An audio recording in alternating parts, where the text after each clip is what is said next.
Yep. Coffee Conversations with Greg J. This is a special edition Beach City Radio, beachcityradio.com, election season. How y'all doing today? Is it all good?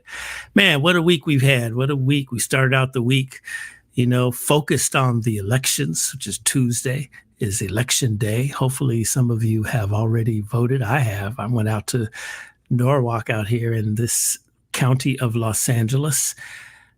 We've had a great week. We started out with students, student activists, and we wanted to hear what they had to say about how these elections propositions could possibly affect their schooling. They made quite a case for, having the teachers being a lot more caring about their situations and circumstances in Black and Brown communities. That was a fascinating discussion. Young Jordan Baker, we've already nominated her for President of the United States in a few years because she was just brilliant in talking to us about the elections and about what students need on the ground, in the schoolyard, what they really need in the classroom. Then we came up with Black Lives Matter. We gave some really good linkages there to go through their slate and what they would like to see happen in these elections. It was really, really good. We spoke to the chapter president, Black Lives Matter Long Beach, Dawn Motkin. She was here. This morning, we didn't stop, can't stop, won't stop. We had Voting 101 with Pat Sanders, the expert around here in Southern California on what you need to do about your ballots and that whole, mechanism intersecting with the mechanism of making sure your ballots are counted, making sure you're registered to vote, making sure you're eligible. We had a great conversation with her. And then tonight we're having a special Electoral Forum. We're going to go through these propositions, just have a great conversation about those propositions. And hopefully those of you that take the time to tune in, taking notes, maybe you're unfamiliar with some of the proposition issues. Maybe you have questions. We're just going to kick it here. We just have a conversation all about it. We've got some great experts. Tomorrow, we're going to continue the conversation. Dr. Anthony Samad comes through election 2020. Are we ready? And, that's what we're doing. Beach City Radio, beachcityradio.com. Let me get right into it. Want to be very respectful of everybody's time, your time, my time, our guest time, but we also want to be effective and help the community understand what's going on. It gets a little warm in my studio here. My glasses fog up, but hey, we're here. We're ready to rock and roll. So let's get it started. Ladies and gentlemen, right now, she's a former LA City Councilwoman. She is a government relations strategist, a government administrative thought leader, an expert. I mean, she is really, really the bomber. I've known her for a while when she was council person for the 9th District in the city of Los Angeles, but she's just a great person. And she's very, very smart, very involved and very knowledgeable about how these city governments work. Ladies and gentlemen, please welcome the Honorable Jan Perry. Whoop, there you are. Hi, Jan Perry. You got to unmute yourself there for me. And then there you are. Yep. Hey, Dallas, I hit the wrong button. Strike one. Good look at the Yeah, see? Yeah, there's Dallas Fowler. You got to unmute yourself too there, please.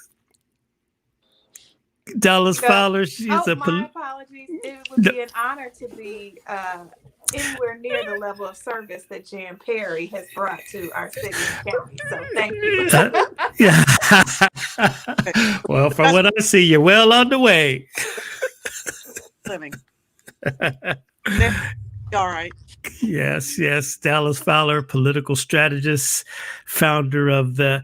Let's get right to that, Dallas. How do you say that? HEIRSPAC? HEIRSPAC, helping empowered individuals reach success. All right, that's what's up. A little later on, I want you to tell us all about that great organization because I know it's great. If you've got anything to do with it, it is great. Look, if y'all came to the Prince tribute a couple of years ago on the steps of City Hall, that was Dallas. and Greg. Yeah, see, well, what a great time that was, y'all. We doing it. All right, y'all. Let's get to it right now. All right, just for openers here, just in a few sentences, tell us how important it is this, especially this time, for the people to get out there and vote and participate in the process. Go ahead, Dallas.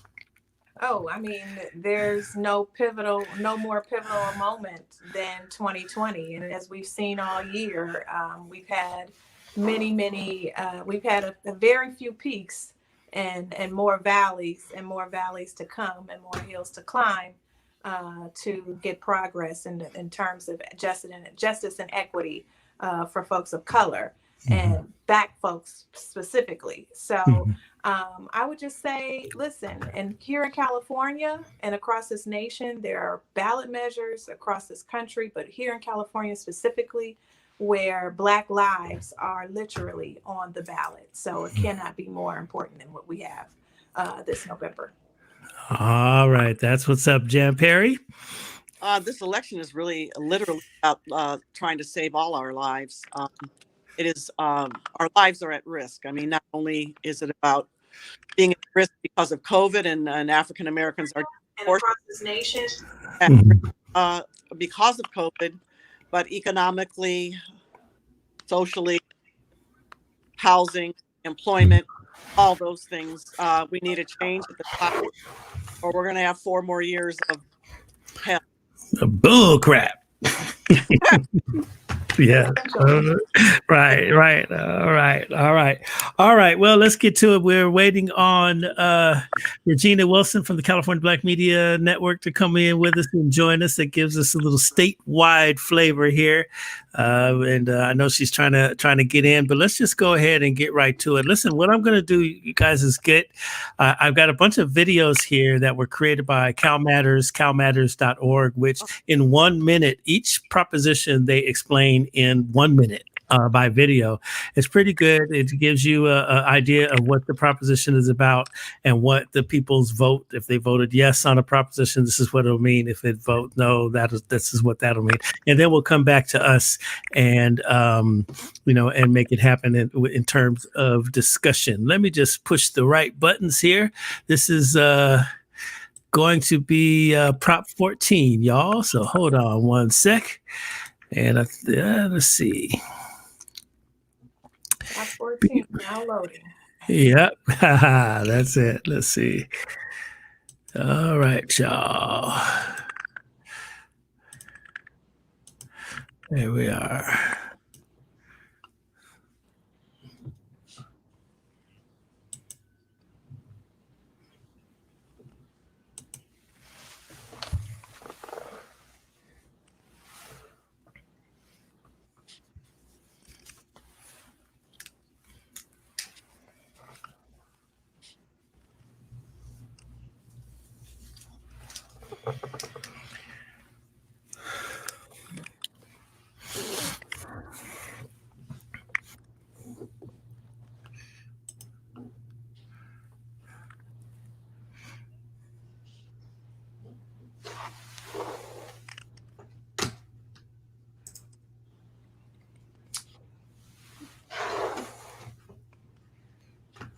I think when you ported it in, Greg, there's usually something that you may have to report it because.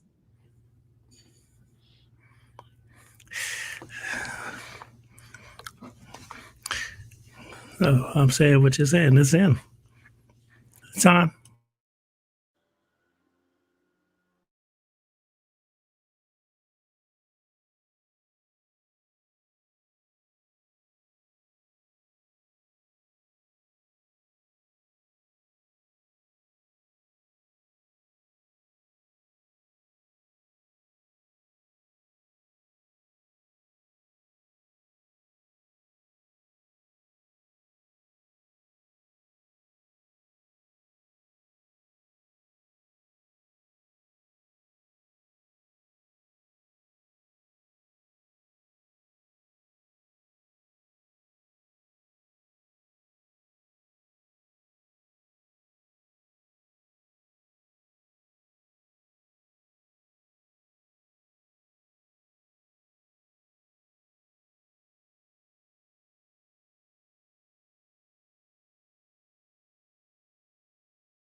All right. So I don't think we could hear that. Is that right? I didn't. Could you? But You could hear I it. couldn't. Okay, I could. Okay, I could do that one more again. Hold on one sec. Just send me a text. Okay. Whoa. Hold on.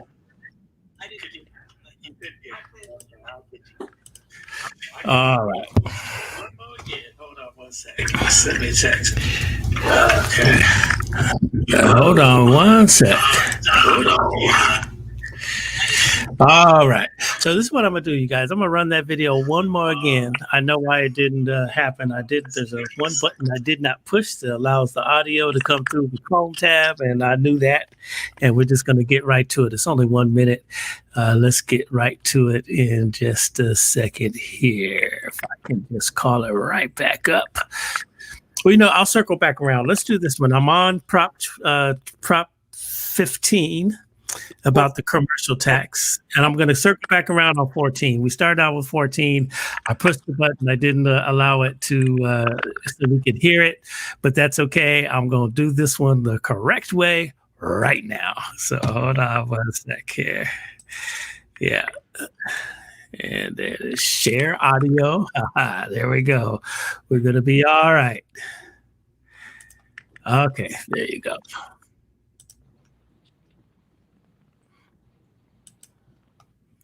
Hello. Remember 1978? California's home prices were soaring. Some homeowners, led by this guy, were mad as hell about the ever-increasing property taxes. So voters passed Prop 13, and Californians have been busy voting on property taxes ever since. Over the last 4 decades, Californians have passed more than 20 ballot measures adding new rules for how homes and other properties are taxed. 2020 is no different, but Prop 15, also known as split roll, is the big one. If it passes, it will be the biggest change to California's tax system in a generation. Let me explain. Hi, I'm Ben Christopher. I'm a political reporter with Cal Matters, and I'm going to explain Prop 15 in a minute. Properties used to be taxed based on the current home price. If a house's value doubled, so did the taxes. Then voters put a stop to that. Under Prop 13, properties are taxed based on their original purchase price. The longer you stay in your home, the larger the tax break. That also applies to commercial properties, which leads us to Prop 15. Prop 15 splits homes from commercial properties, putting them on different tax rolls, hence split roll. If it passes, nothing changes for homeowners, but lots of commercial landlords would be stripped of their Prop 13 protections and will probably have to start paying a lot more.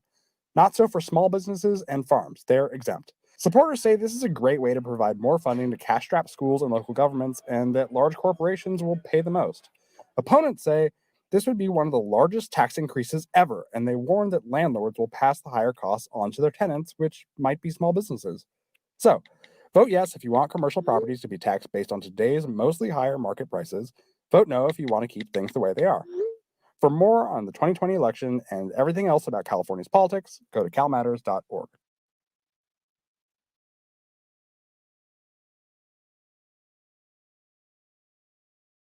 Get your Think about Prop 15. What do you think about Prop 15?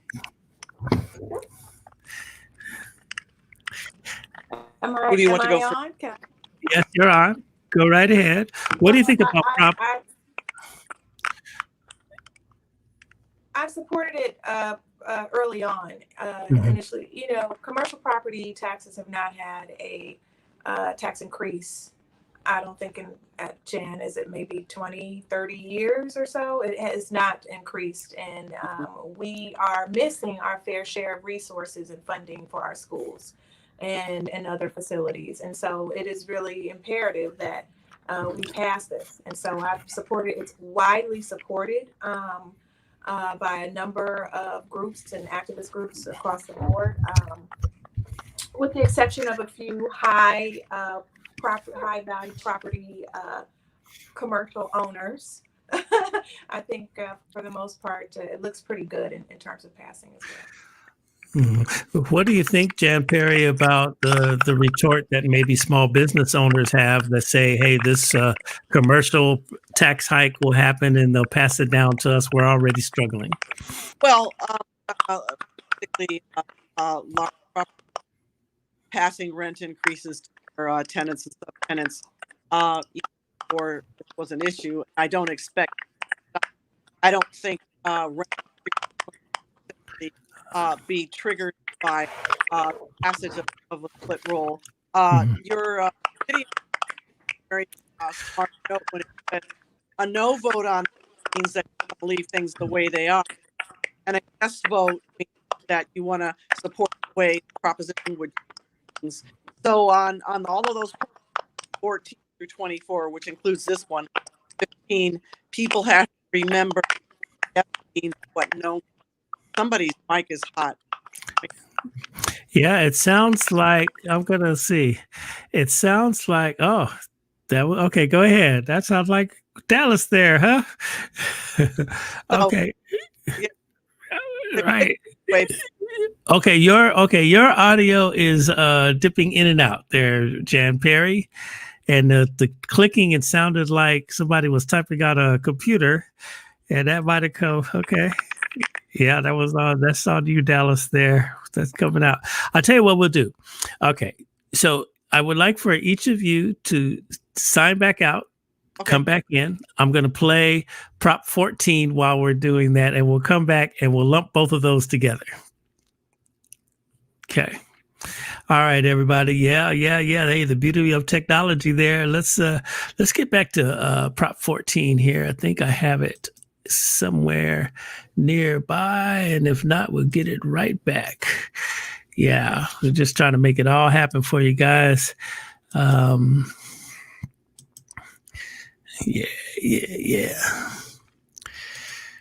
Yep. So Electoral Forum, Jan Perry, Dallas Fowler, great folks. They're on with us.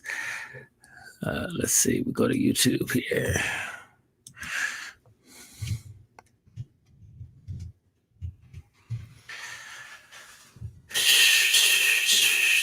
Here it is. All right. If you all are ready, we're going to start this one right now. This is Prop 14. We tried to do it a little earlier. Didn't have it all the way queued up. Prop 14. Okay, let's go. For stem cell research using human embryos. To vote yes on Proposition 71, Stem Cell Research Initiative. A human being begins as an embryo made up of a starter kit of stem cells. Embryonic stem cells are blank slates, not yet specialized, and thus uniquely useful to researchers. When scientists learned how to remove stem cells from human embryos, it became a flashpoint in American politics. The ethical objection: researchers destroy lab-created human embryos for in vitro fertilization to retrieve embryonic stem cells and their life-saving potential. The federal government stopped research on newly created embryonic stem cell lines. California voters responded, touting possible cures for paralysis, Parkinson's, and other diseases. Californians put $3 billion towards stem cell research. Now, voters are being asked to fund more stem cell research. This time, it's Prop 14. Hi, I'm Veranda Lyons, video journalist for Cal Matters, and I'm explaining Proposition 14 in less than a minute. In 2001, then-President George W. Bush banned federal funding for research using newly created embryonic stem cell lines. In a backlash, California voters approved a state bond measure to fund stem cell research and create the California Institute for Regenerative Medicine. Bonds are loans. The state borrows money from investors, and taxpayers pay it back over time with interest. In the past 14 years, the agency has funded 64 clinical trials and more than 3,000 scientific articles about stem cell research. Now, the agency is running out of money and asking voters for another $5.5 billion. The money would pay for more research, medical training, and building research facilities. Supporters say the Institute needs more money to keep working towards cures for diseases. Opponents say there's no longer federal limits on stem cell research, which was the whole genesis of the state getting involved anyway. Vote yes if you want California to keep funding stem cell research. Vote no if you don't. Learn more about these propositions and others at calmatters.org. For Cal Matters, I'm Veranda Lyons.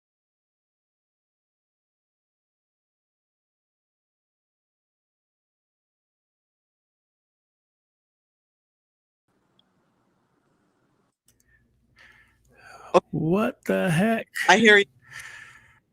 All right. So yes, we saw that we came back to the video Prop 14, and we showed Prop 15, and right before that noise is still there. Right before we, had you guys go out and come back in, Jan Perry, you were making a point about Prop 15.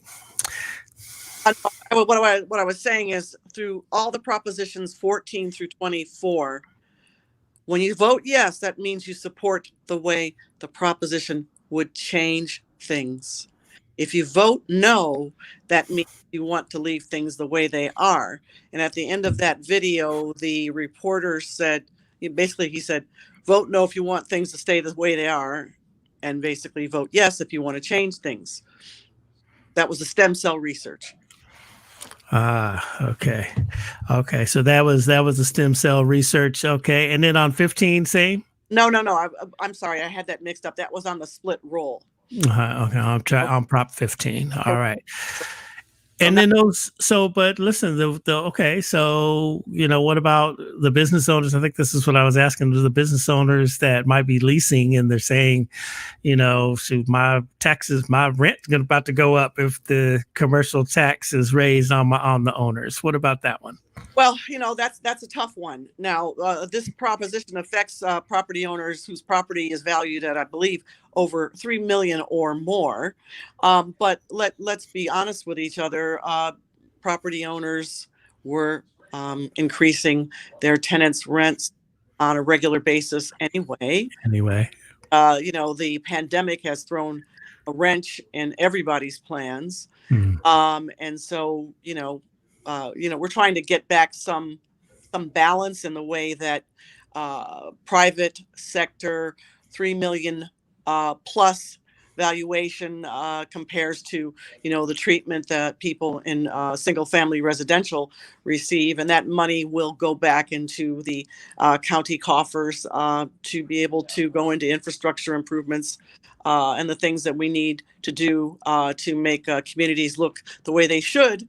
While I can tell you the change in how our communities look, particularly in South Los Angeles before Proposition 13 and after Proposition 13. And the infrastructure is crumbling and decaying and has not been brought up to date. And we do need new streams of revenue to be able to do that.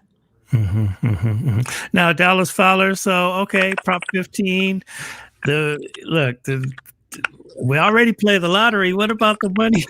What about that money? We've been giving the lottery dollars to the schools all along. So what gives? I think the biggest thing that most property owners need to understand, because I think the biggest misconception is that this is going to impact your residential property tax. This does not impact residential property tax.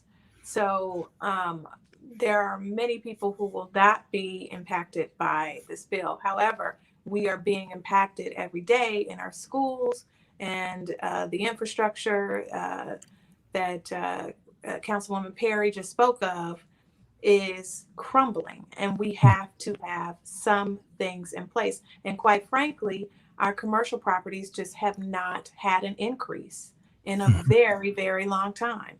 And it's time for that to come to fruition so that we can make sure, particularly with this COVID crisis, and as we enter back into our schools, even though it still sounds like it'll be some time before that happens, but as we start to do that, we have to now prepare for smaller class sizes, for all of the cleaning and the sanitation that's going to have to take place to ensure that we have safe environments and safe work environments for those who work in government.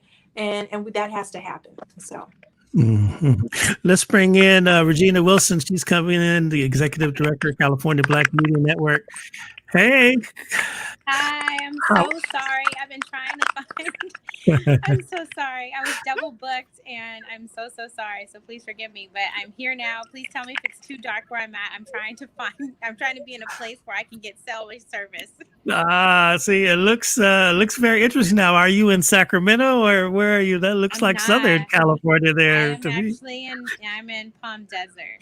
Okay. Little change of pace. All right. Right now we're just talking about Proposition 15, and I want to ask you a little bit about that one because I know you're excited about that particular battle. Before we do that, I'd like for you to share with the people, just a little bit about the California Black Media Network. What is that?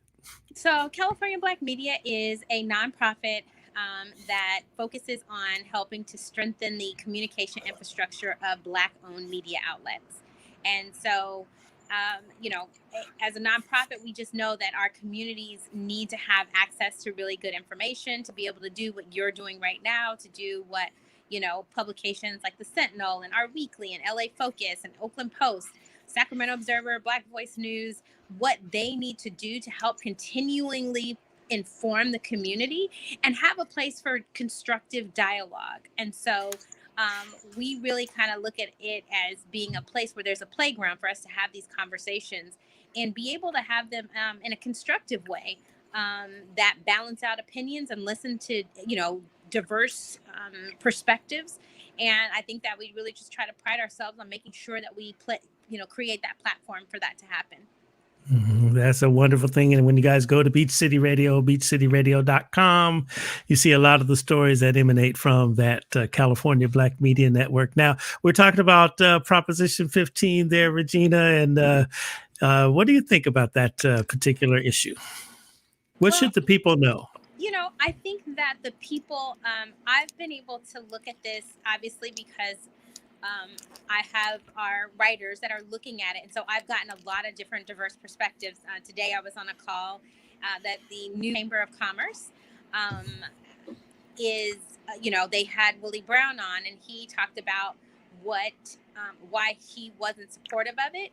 And then I've heard, even what Dallas Fowler just said, talking about the things that are going to be needed and being able to weigh all of those things out so that the public can really understand the importance of having these dialogues. One of the things that he brought out, one point he brought out was that he was never for Prop 13 initially because he knew the harm that it was going to happen. He really wanted to have this conversation happen in the legislature so that you didn't have to go back through ballot initiatives to try to, balance budgets through that initiative process. I've taken a tone of, as California Black Media, we look at both sides of it, and we're looking at those arguments, and what we try to do is present it so that people are able to make the best decision that they need to make for themselves.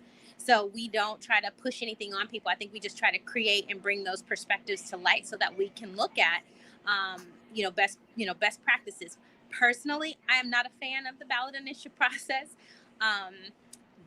for budget balloting, but that's just because of what we're looking at with like Prop 16. So I'm not a fan of it because of what we're at right now, right? We did this, Prop 13. What was it, 40 years ago? I don't even think I'm trying to think if I was born whenever they did it, but maybe I was just being born whenever they did it. And I was like, now we're having to face and look at the repercussions. And so I am, now we're trying to undo something that we did. And so I'm frustrated personally that these are the kind of measures that we have to use to just try to make progress happen. So, for me, I think that, I think my household as a whole, probably, I think everybody in my household probably did support it. But I definitely know that there are strong arguments why people wouldn't support it. And I looked at both of those, and I think that Black folks that are in different perspectives and different, the business community, I understand where they're coming from in some cases. I know that people have looked at these thresholds of hoping at, $3 million that this money is not going to get passed down to folks. But we know that there's always unintended consequences. So my hope is that if it does pass, that it doesn't harm small and particularly Black businesses. I'm hoping that costs just don't get passed down to them. So it's one of those things. We had a student on earlier this week, and she was saying that if this passes, yes, on 15, this will help she wanted the funds to help train the teachers a lot better because especially in Black and brown communities, they're not, it's almost like they're teaching to a degree where they don't care. And, therefore, when they don't care, they're not really getting their lessons in a proper way and therefore being held back in the long run. So Jan Perry there, tell us if we vote yes, what is it? Is a yes vote says what? And then a no vote says what? Okay, remember this. This is for all the propositions from 14 to 24. So 15's line up. Yes vote means you support the way proposition would change things. And a no vote means that you want to leave things the way they are. Okay. All right. Now let's segue back to Prop 14. We started out with that, had a little technical difficulty, but we started out with it, and we just played the video there. Tell us a little bit about stem cell research. What the heck? So I guess years ago we voted on it, and they got a bunch of money. And what did they do? I guess they were supposed to do the research, but they built facilities. Now they need more money. So we're going back to the well, and hopefully the voters maybe will give them, they're hoping that the voters give them more money. What is this one about? So who do you start?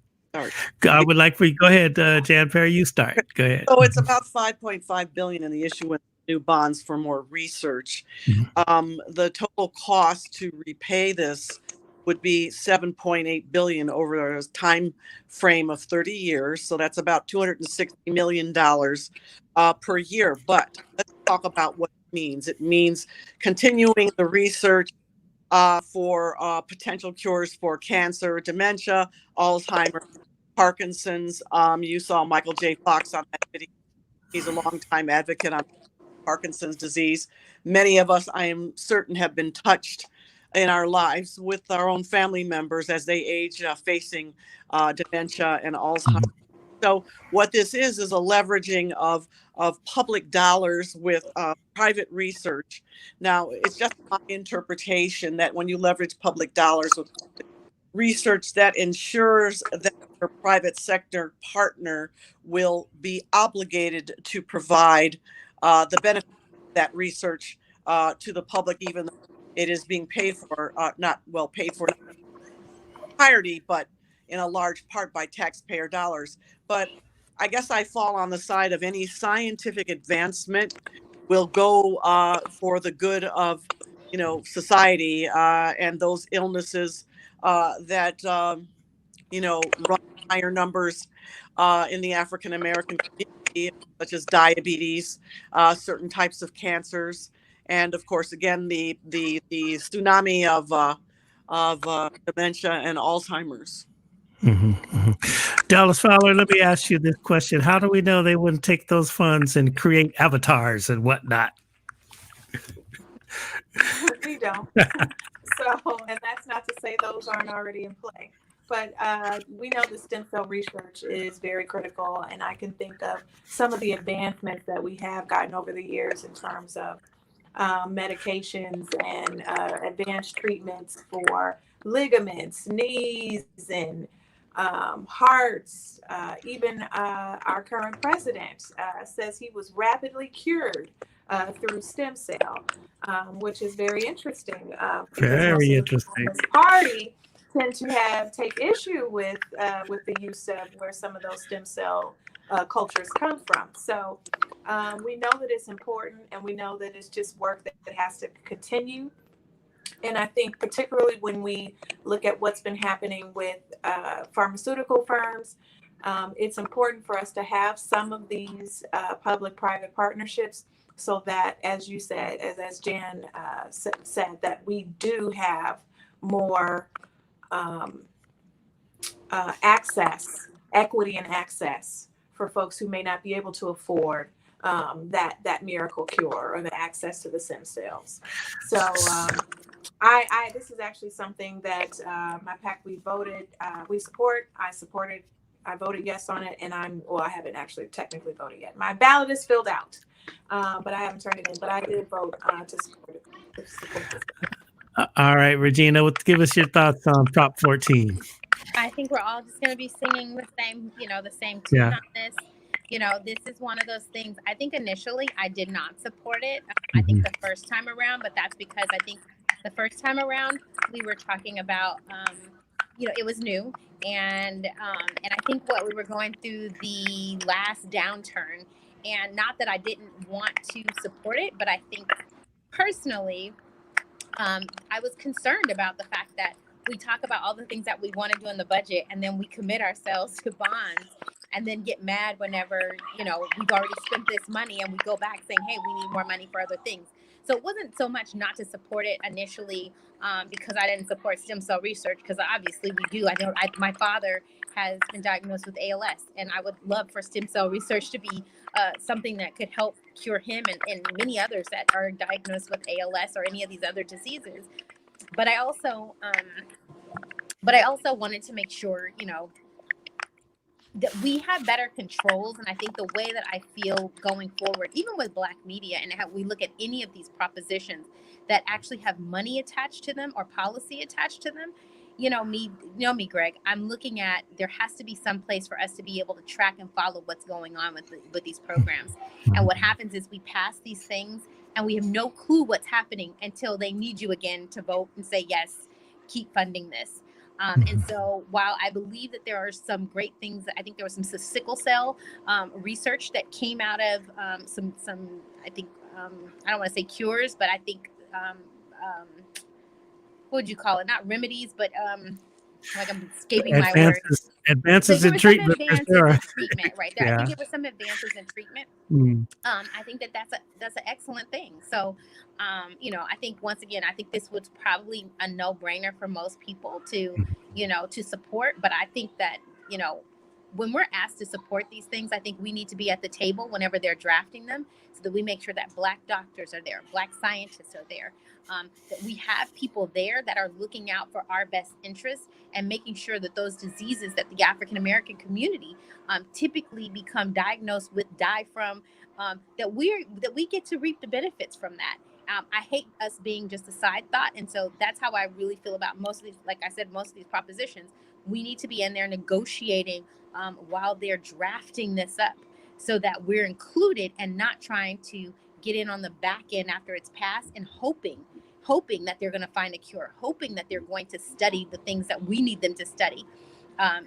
That's the only way you make sure that your vote's not taken for granted, is to do it on the front end. So yes, personally I support it. And I think that, that one probably was, I don't know if there was much debate about it. I think that pretty much people were like, could see that, yes, you should do it. And we've already started down that road. I just hope that we have better controls in place to know what's happening with the advances and treatments that come about using these funds. All right. Thank you so much for that. So yes, go right ahead there, Dallas.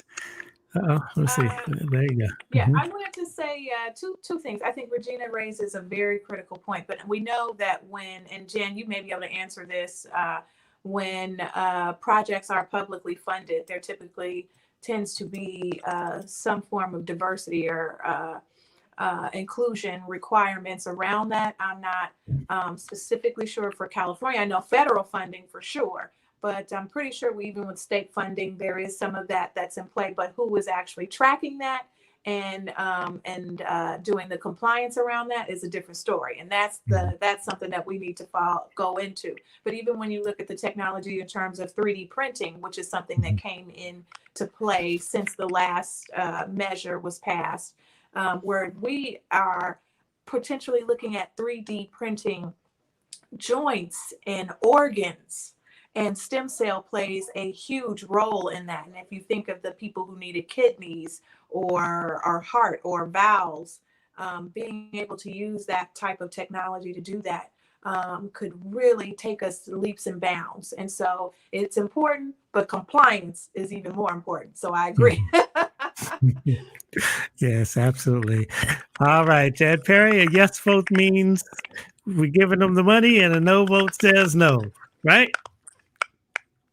Well, right. I mean, when you vote no, that means you like things the way they are.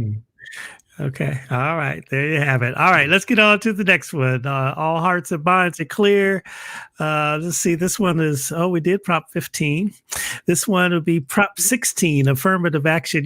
This is a really funny one for me because I remember when affirmative action came out, and I had just moved to the Los Angeles area, fresh out of the Marine Corps, and I had this job at a bank. And I got promoted really, really fast just because I showed them they were undergoing a digital transformation, and our department was way behind. And because I'm a big tech head, I was always up on the 7th floor with the IT guys when I took my little break, And when I found out that in this digital transformation, they had this whole chapter in the transformation for my department. So I brought it back to my boss, all excited and everything. So I got promoted really, really, really fast because I brought the digital transformation into my department. I really wasn't interested in that, but I remember undergoing holy hell from my white colleagues in there because they felt like it was because of affirmative action that I got promoted in there, as opposed to me bringing, the goods and having a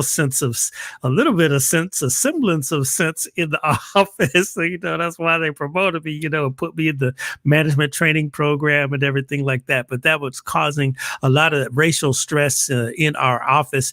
And I'm wondering when we put this one back in play, will the masses of the people begin to see that same type of racism, one-on-one in these offices? You're not qualified. You're just being, filling a quota and all of this whole rigmarole that they like to say in the offices. And so with that, you guys can comment on it, but after let's watch the short video.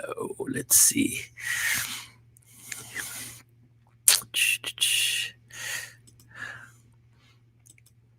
Hold on. Okay, this is 16. Remember California in the mid-90s? Tupac was the king of West Coast rap. California's governor supported denying public services to undocumented immigrants, and voters decided to end affirmative action. California has changed a lot since then. Now, voters are being asked to rewind the clock and make affirmative action legal again, something that's the case in 42 states. And it boils down to this: do equal rights mean no group can have an advantage over another? Or is it about recognizing that forces informed by centuries of oppression make a colorblind legal framework impossible? Enter the heated debate over Proposition 16. Hi, I'm CalMatters higher education reporter Michael Zinstein, and this is what you need to know about Prop 16 in under a minute. Prop 16 would allow public agencies such as local governments and state universities to consider race, gender, and ethnicity as factors in hiring, contracting, and admissions. At UC Berkeley and UCLA, the state's most competitive public universities, enrollment declined for Black, Latino, and Native American freshmen once affirmative action was forbidden. There has long been a push to reinstate affirmative action, but 2020 forced many Californians to rethink systemic racism and how it keeps the playing field unequal, helping to put Prop 16 before voters. Supporters say reinstating affirmative action can help to undo generations of racism and discrimination. It would also let state agencies directly target groups of people who are underrepresented, like Black and women academics in university job openings. Opponents say California is already making strides that benefit people of color and women in college enrollment and public employment. So, vote yes if you believe California should again allow for affirmative action. Vote no if you don't. For more information on Prop 16 and everything on the November ballot, visit calmatters.org. All right, there you have it. Prop 16. What say y'all? Go ahead. Okay, wait a minute. I think it's just what you already know. Yeah. I think that, we have certain forces that have created a level of injustice, a level of an uneven playing field. I do, and I won't say that I can sit here and tell you that I read the version of when we repealed Prop 209, like just how it was really worded. But I know that one of our reporters, Joe Bowers, did a piece on it, really looking at, just the deceptive language, what people didn't understand at the time, because you had Black publications that I'm embarrassed to say that were like, yeah, let's get rid of affirmative action because they didn't know any better. Like they were really confused.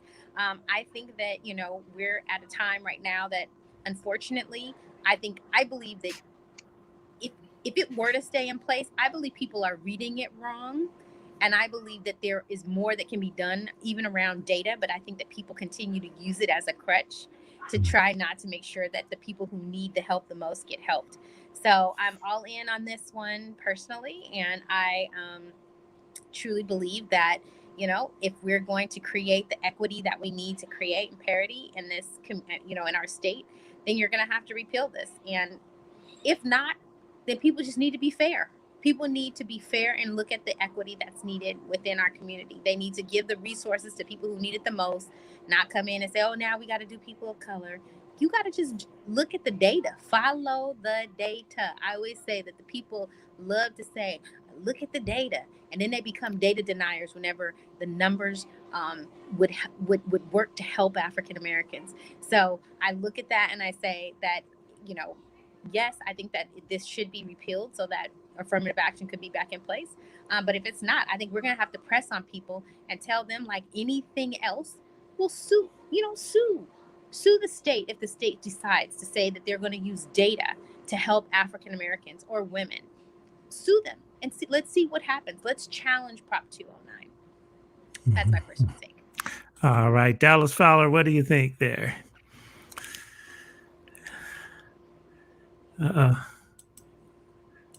You're muted there, Miss Fowler. There you go. I thought you were muted. Sorry. Okay.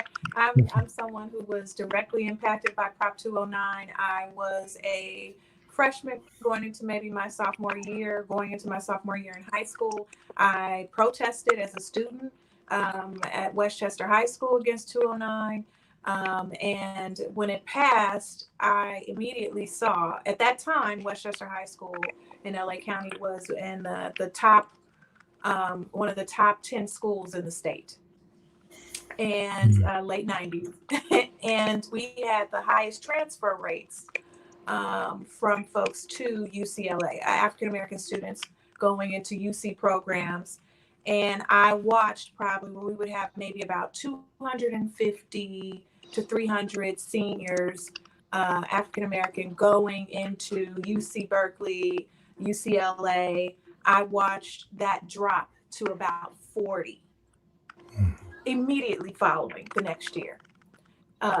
It really impacted Black and Brown communities. Now, I went away to a HBCU actually because of Prop 209. And it was something that made me look at other options and alternatives. I'm a graduate of Florida Agricultural and Mechanical University. I am a Rattler, proud of it, and I would not trade that experience for the world. And I recommend all African-American students to look into, parents and families to look into our HBCUs. But when we come back here, we still have many students that are here that need and deserve equity and access. And coming and returning home and doing a lot of work in terms of mentoring young folks throughout LAUSD and Orange County as well, and some parts of San Diego, having mentor programs, working with Latino male students, captain of the football team, captain of the wrestling team, exemplary community service, 4.0 GPA, 4.2 GPA, rejected from UCLA, rejected from Berkeley. What that does to the psyche of a young person when you have done everything you possibly can and you scored the highest scores in your class and you can't get into the top institutions in your own home state, in your own backyard, what does that do to your psyche to have to appeal and reappeal to get into the schools, which many of my friends did. And they ultimately are graduates, got their master's, doctorates even. But this is the experience for Black and Brown students in this city and in this state. And so I am all in, like Regina said, on Prop 16.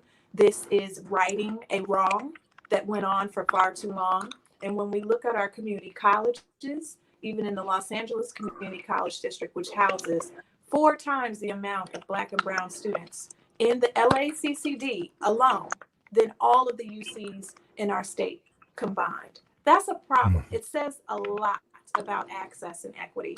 And so that's all I've got on 16. Thank you. All right. Hey, Jan Perry, Yes. what do you think about this one?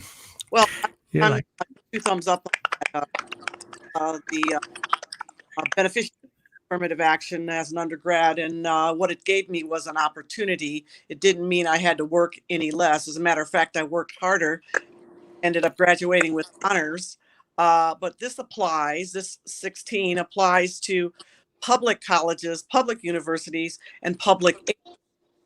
And so what that means is there is an opportunity for people to go through those public institutions. And as one who worked for the city of Los Angeles for many, many years, I see this as an opportunity to do what people talk about but haven't been able to diversify the ranks of the firefighters, to diversify the ranks of public safety employees and law enforcement, and in non-traditional roles for not only African Americans, but for women in engineering and in public works and in water and power and the renewable energy field, all those things, so that we can bring more African Americans into those fields through our public agencies, not just cities, but through agencies that receive public funding for clean air, clean water, statewide agencies as well. Again, to bring that perspective and to bring even sharper focus on recruitment and to focus in the areas where help is needed the most. The areas that are suffering from severe environmental impacts. So with a more diverse workforce at all levels, leadership, management, middle management, and of course, adding to the ranks of young people who are starting out in their careers.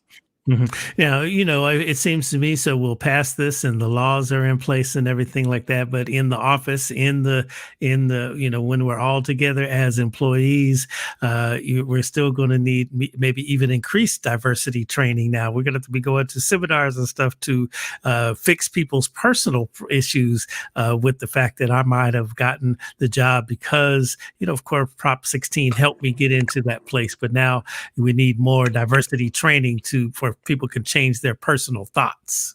What do you think about that one? Well, I think that, that you're qualified to be in a position. What Proposition 16 should ideally create is a mindset in recruitment so that the whole focus of recruitment readjusts itself. You're not saying that, oh, let me go get somebody who's unqualified, but they happen to be Black. What you'll still be looking for is someone who's qualified, but maybe in the last 10 years you didn't go to the HBCUs for the School of Engineering, or maybe it didn't occur to you because that's not part of your life or your lived experience with this proposition. That will put that on the table, so you'll have a different kind of not a different, because it happened before, a fresh framework to understand how to pursue a diversification of your ranks. Miss Perry, too, I mean, I absolutely agree with you. I think that a lot of this, Greg, is kind of like, not us just going into this, and I'm not saying we have to bear the brunt, but the reality is when your mom used to tell you got to be 10 times better than your white counterparts. Yes. I mean, those things are just, I would love the world to be fair. I would love us not to have to do it, but it makes us have to be on our A game, right? So that people can't say that. So the fact is that if you continue to bring your A game, then whenever you're around people who are mediocre, you'll be like, no, I'm here because I'm cleaning up your mess.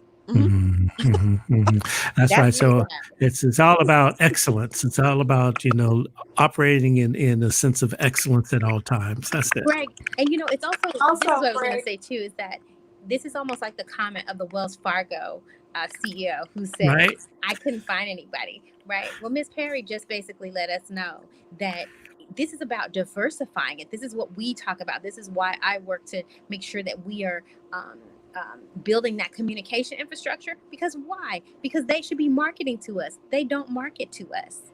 They don't market to us to oversaturate so that we actually can be a part of the application process. You can weed out the bad people. We all do. We weed out people who look like us every day. But the reality is they never get us in a big enough bulk. And so we never make it through we don't make it through because they don't really come and reach out to us. And there are Dallas? those types of supportive programs once you do get in there. And so it's gonna start with changing how we provide equity and access. And I think the biggest piece I want to leave folks with is the numbers are there. There is no evidence to suggest that people of color, Black, Brown, Asian, apply for jobs that they don't believe or that they're not qualified for. We tend, particularly women as well, we tend to only apply for the jobs that we think we can slam dunk it, we can do this job, we're confident in. But men is a little different. Men will apply they're ready to be president, right? That's just like what they're saying about women running for office. You have to ask a woman almost 7 or 8 times to run before she really actually considers it and maybe runs. Versus men, nope, right out the gate, I can be president today. That is the thing. There's no evidence that suggests that these populations who are clearly not getting equity and access here to our institutions are going to be underqualified or be able to or be underutilized in terms of the resources that would be made available to them.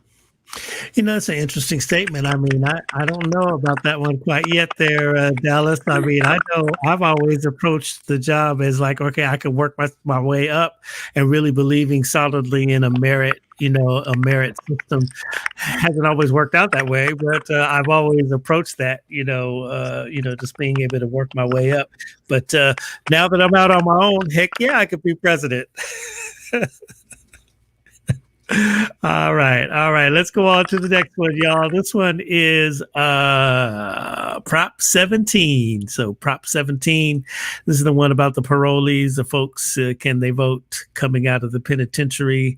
One moment, please.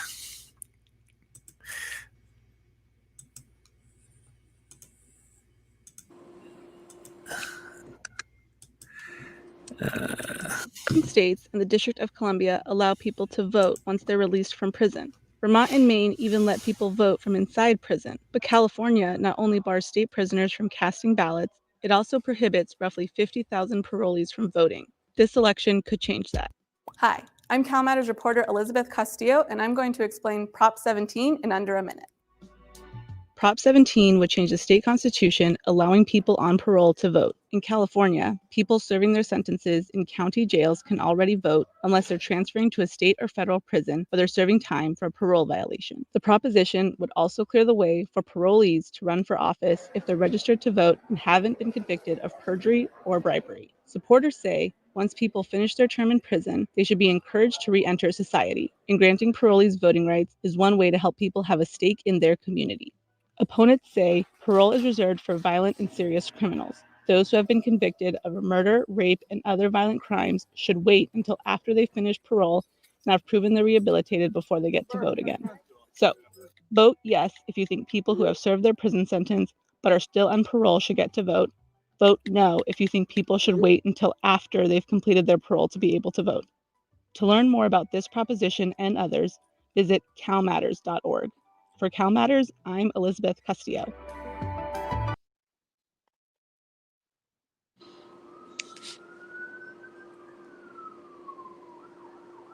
Who's first? Greg, I just think that once again, it becomes a matter of equity once people pay their time to society. I think that the proponents of this actually, I think we interviewed several folks on this issue, and I think the folks who weren't for it, I mean, I don't know that the opposition to it was actually that big. I think people, at least I didn't see it in Sacramento. So I know that you guys in Southern California get bombarded with all the TV ads, but we in Sacramento did not get bombarded with this.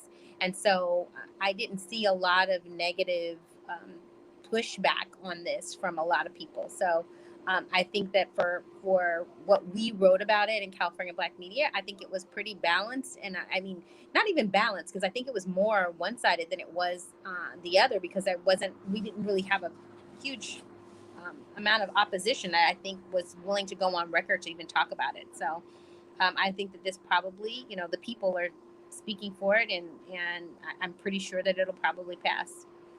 Yeah, I agree with you. And it should be noted that people who are on parole are under the supervision of their parole officer. And if you believe that people who've served their time should be fully reintegrated back into society, and you believe that there should be social services and support for them as they reintegrate themselves back into society, voting is one way to be able to keep them engaged in the process and make them feel that they too have a stake in the community to which they hope to return to. And I guess I'd also like to give a quick shout out to groups like Second Call, who provide that support, that social service support to people coming out of the criminal justice system and being able to, you know, go back to work, to get trained, to go back to work, and to have the privileges that we all have.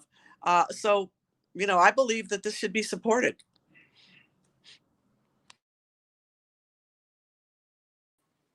Shout out to Big John at Second Call.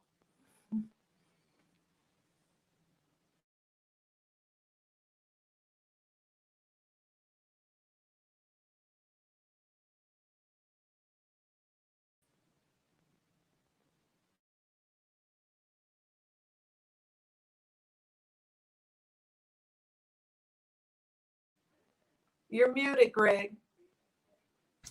There's a whole nation coming out of the system in our community in terms of and needing the right to vote, and this is very, very important. Mm-hmm. All right, y'all with me?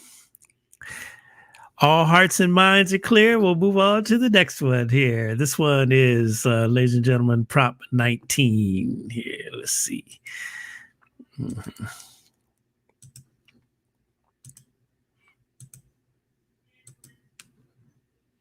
What do real estate agents, firefighters, baby boomers, and the Big Lebowski all have in common? Proposition 19. Hi, I'm Matt. I'm the housing and data reporter at CalMatters, and I'm going to explain Prop 19, the Portable Property Tax Break Initiative, in 1 minute. If you're having voter deja vu, here's why. In 2018, California realtors put a sweet baby boomer tax break on the ballot. Seniors who buy a new house would keep the same lower property tax rate they would have owed on their old house based on what they originally paid for it way back when. Voters disagreed, worried about billions in lost revenue for schools and cities. Well, the realtors are back again with pretty much the same idea, but they have a new twist on how to pay for it. This is still our house. Right now, Californians can inherit homes from their parents, rent them, and still pay their parents low property tax rates. It's why actor Jeff Bridges was probably paying less than you in property taxes on the Malibu estate he inherited. Prop 19 would close the Lebowski loophole, generating hundreds of millions in tax revenue. Firefighters would get a big cut of those dollars. Opponents say it's a special interest giveaway to realtors to boost commissions. So vote yes if you think older Californians should keep their low property taxes when they move. Vote no if you think they shouldn't, and that Californians should not have to pay higher taxes for what they inherit. For more on Prop 19 and everything else on your ballot, go to calmatters.org.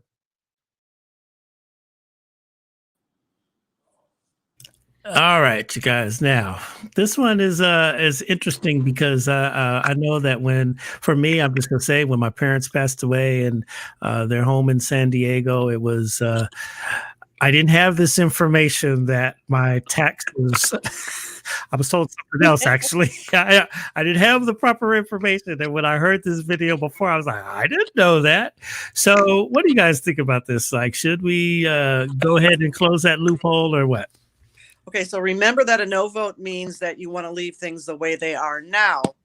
And I'm just going to tell you, you know, when we're talking about education and people's parents aging, and they bought those homes after World War II with the GI Bill, and they have nothing but equity, and the kids who, you know, are middle-aged or older stand to inherit these homes, and if they, you know, step into that and keep those properties and want to stay in the communities, then they're probably inclined to vote no if they want to keep those properties that their parents got with a GI Bill. But what this does in a statewide sense is it basically gives an opportunity to people you know, who are 55, or people who may be disabled, or people who are affected by a natural disaster. And if they move to a new home anywhere in the state, they get a tax discount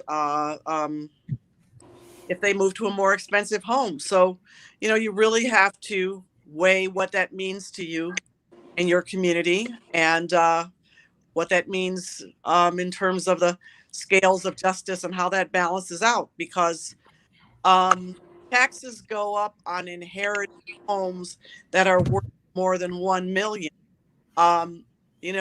With inflated prices, maybe Regina, you in Sacramento, I don't know what it's like up there, but I know a fair number of people whose parents bought their houses after World War II, and those homes are worth a lot of money now for African American families, and passing generational wealth. I'm sure they're going to give this a serious look and try to figure out what to do. I was going to tell you that I'm going to put my selfish hat on for a second, because it's just me being selfish. So if you want me to be honest, like, go ahead.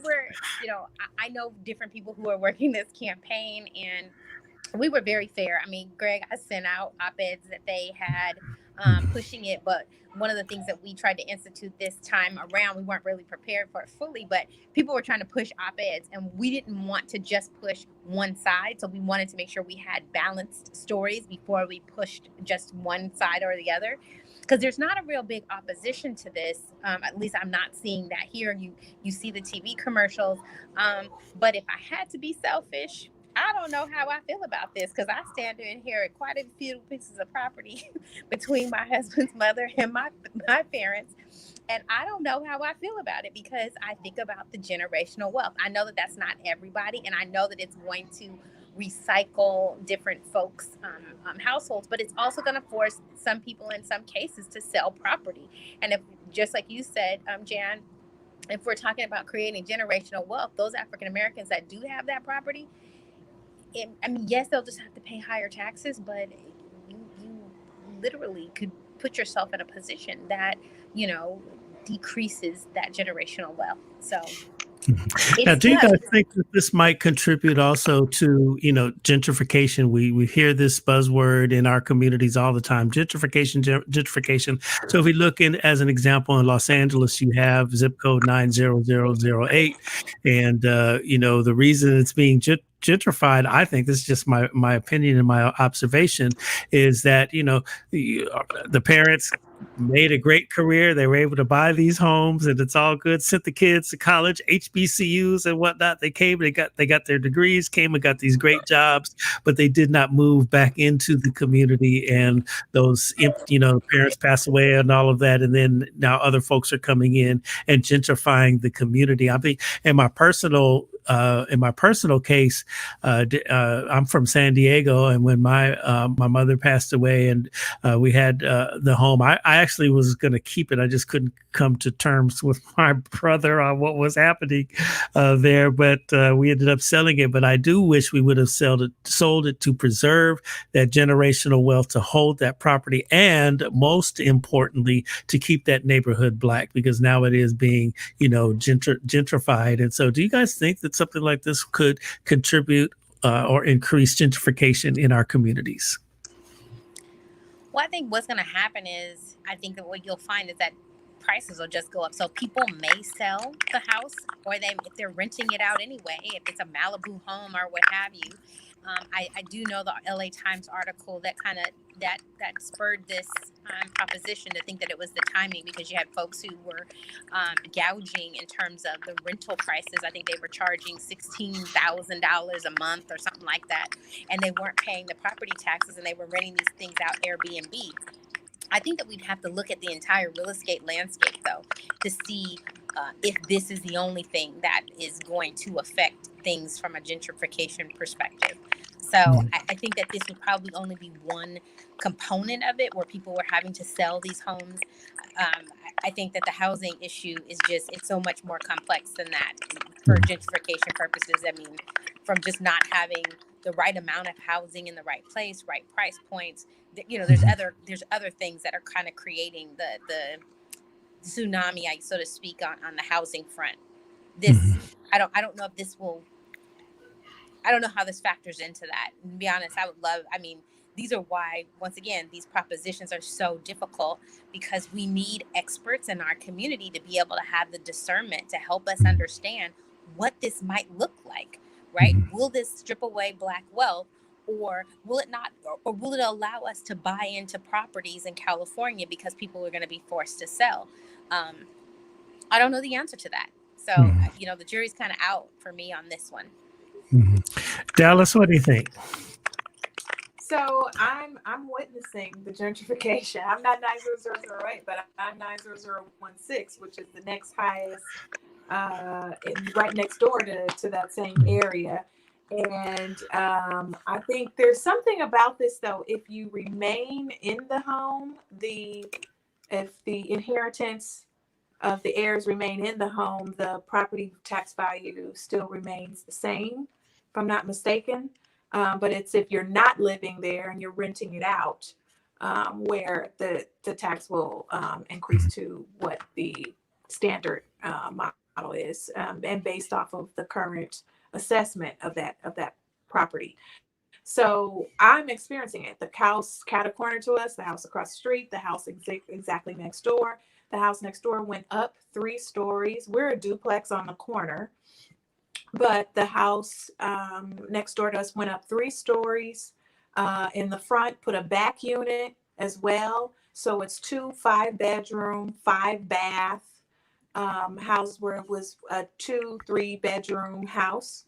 Okay, essentially. And so the owner who passed away, his daughter sold. They don't live there. They have their own homes, and they decided to sell. And so now what they've redeveloped there next to is, now they're asking for somewhere in the area of $2 million for this property now that's up for sale, or they're now trying to rent these units at $5,000 per. So, it's actually three, excuse me, 2 units in the back, 1 unit in the front, 3 5-bedroom, 5-bath, all in the same unit. So essentially you could have about 20 to 25 people, right, living in one house, and there's nowhere near the amount of parking available to accommodate that amount of folks. Now, we are probably what's considered going to be a high transit area, because we're near the La Brea and the 10 freeway, but we're seeing it happen. And what's more important is, we already know we don't have equity and access to capital to do the renovations on our own homes and properties, and update and upgrade and be able to be competitive in that rental market. And if we choose to keep those. So yeah, I think there are some things in play here, but when we look at our seniors and the individuals with this bill, what got me the most about it is being able to remain here, being able to have death with dignity, retirement with dignity in the city that you lived and worked. And there are just too many people who have lived and worked in Los Angeles upwards of 30 to 40 years even, and now they can no longer to afford to live where they work. And so we have to do that. And when there's a disaster, we have fires, we're seeing them, we're still burning, we still have some fires going, and a number of homes have been destroyed in that process. And what does that look like for someone or a senior when they're in retirement? They're not going back to work. What does it look like for them when they have to move and relocate? And now I can't relocate in California because now I can't pay this new property tax on this new rate and at this new rate. And so I do think that the bill is, it's not a perfect thing. I think they're down the line. There may be some modifications that we come back around on, but it has been pretty well supported. I won't say widely, but it is pretty well supported, and I anticipate it likely passing. All right. Yep. All right. Can I just say, because I think Dallas is absolutely right. Part of, you have to be able to live in the house, and I get all of that. Like, those are the things that, whenever I was looking at it and weighing it out, and just us looking at it, one of those things that concerned me was the fact that, hey, we're like, hey, firefighters are going to get this money. But whenever I turn around and I think, ain't no black firefighters, we can't even get the jobs. We go to prison, do the jobs for $1, $2, and then when we get out, we can't even get those jobs. So once again, I think this is where people miss the mark. They ask us for our support. We support it. On the back end, somebody's going to benefit. It will not be us in great numbers, even proportionate to our population size. And so that's what I have the hardest time with when, supporting these kind of things and not knowing how it's going to impact. And to the point of, obviously, I still don't know. I don't know the issue around the home that you're talking about, but this becomes one of those conversations where we need somebody who can be authentic and have the discernment and tell us what's really going to happen, because all of those things that you're talking about around the people who are able to do those ADUs and stuff on your house, well, that's because we have a housing crisis crunch. And so we're going to start seeing that all over the place. People, older properties, if they can throw an ADU on their those dwellings because now that's accessible, people are going to start doing that, and we're going to see it, even probably if this passes or it doesn't pass. So I think those are going to be things like that are going to, I think we need to understand how all those things are going to interact. When we say we're going to support things and not know if we're going to not know what the repercussions are going to be, because you're going to have to get it back on the ballot. And think about this time, propositions, think about how many signatures you will have to get to fix any of these. I think that's what I think most people must think about. How many signatures it's going to take to be able to undo any of these things. And if any of these things can be done via the legislature, I think that's the better place for them to happen, so that we're not stuck with something that, might be like a Prop 13 and you kind of get stuck with it, or, what we're trying to do with Prop 15. I'm just hoping that we avoid those type of things. Yes, David, we are on, what was that? Prop 16. No, Prop 18, right? Yes, 19. So it's 19. We're on Prop 19, brother. Thank you for coming in with us there, David Hernandez. Yes, okay. All right, let's get on to Prop. But another thing I wanted to say is African American home ownership, if I can, Greg. African American home ownership has been down nationwide. And so if I can, I want to just quickly shout out the NACA program, NACA.org, NACA.org. That is a special program for low-income individuals to be able to access home ownership at lower interest rates. And even though our interest rates are low, if you're low income, they're still not low enough. And it'll also, it's almost like a VA loan, essentially, 2.5%, no money down. Look into that, folks. We need to increase our home ownership. Thank you. All right, very good. Okay, let's move along. Prop 20. Let's see here. Prop 20. Getting to our video. Stand by, please.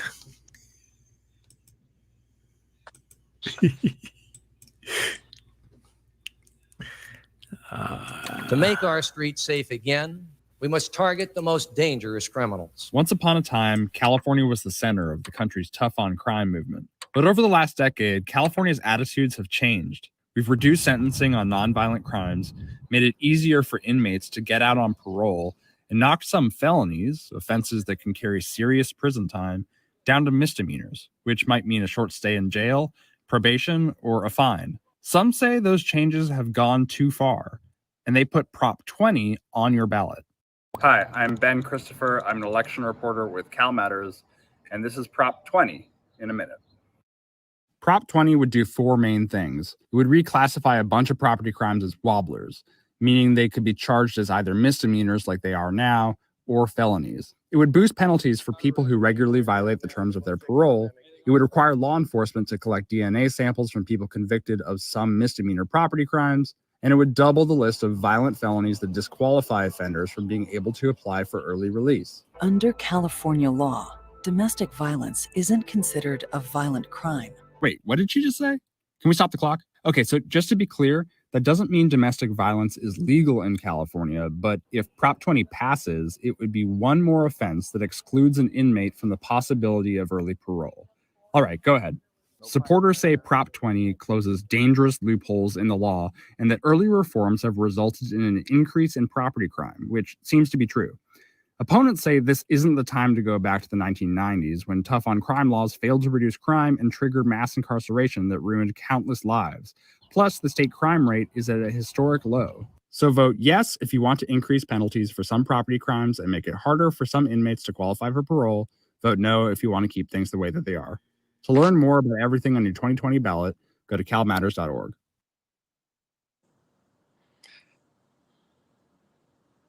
Unmute yourself, Greg.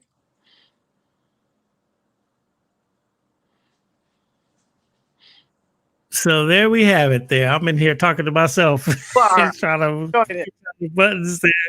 Yes. Okay. So what say you there, Jan Perry? A rollback on reform. California already has some of the toughest laws in place on serious and violent crimes. I think that this proposition wastes taxpayer dollars on prisons and incarcerating people when it could be better spent on education, on healthcare, and social service support to pull people forward. It's a rollback on reform. In the last decade, our legislature has reduced punishment on less serious and less violent offenses. We need to stay the course and support people who are coming out of the criminal justice system in a recovery so that we can have people who are living in a more productive way. A no vote. What say you there, Dallas Fowler? Let me hold on a minute. Wait a minute. There you go. Yep. This is something that is widely opposed throughout the state. Widely opposed. I think that there is only one conservative group that has within the Republican Party that is endorsing and supporting it. But when you look at all of the different organizations from right to left, they are in strong opposition to this bill. We expect this bill to tank overwhelmingly on November 3rd. Because as Jan was saying, it is a rollback on reform that we've made, and to ensure that folks are safe and that they have the proper reentry process and experience. I mean, not that we're trying to ensure that they have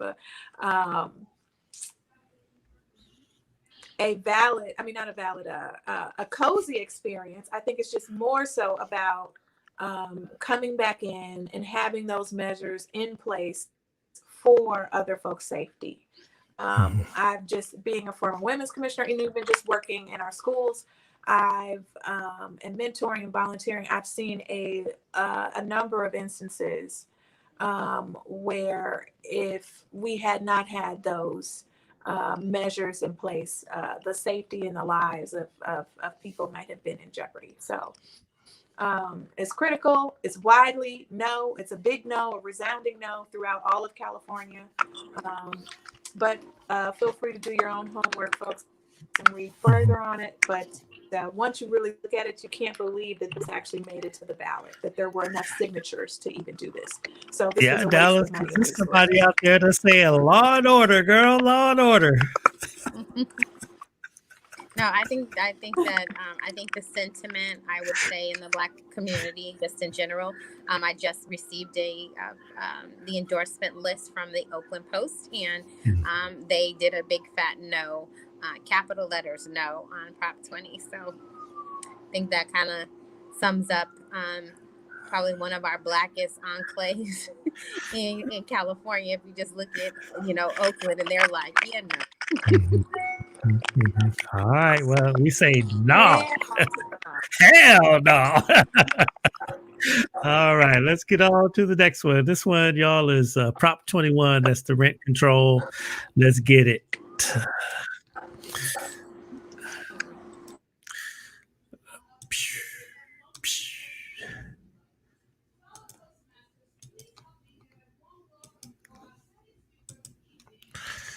Okay. Oh, hold on. This fall, you'll start going through your ballot and see rent control. Sound familiar? There's my colleague, Matt, talking about the same proposal back in 2018. 59% of Californians voted against it. So I'm sure you're wondering, what's new this time? I'll explain. Hi, I'm Jackie Botts, and I cover economic inequality for Cal Matters.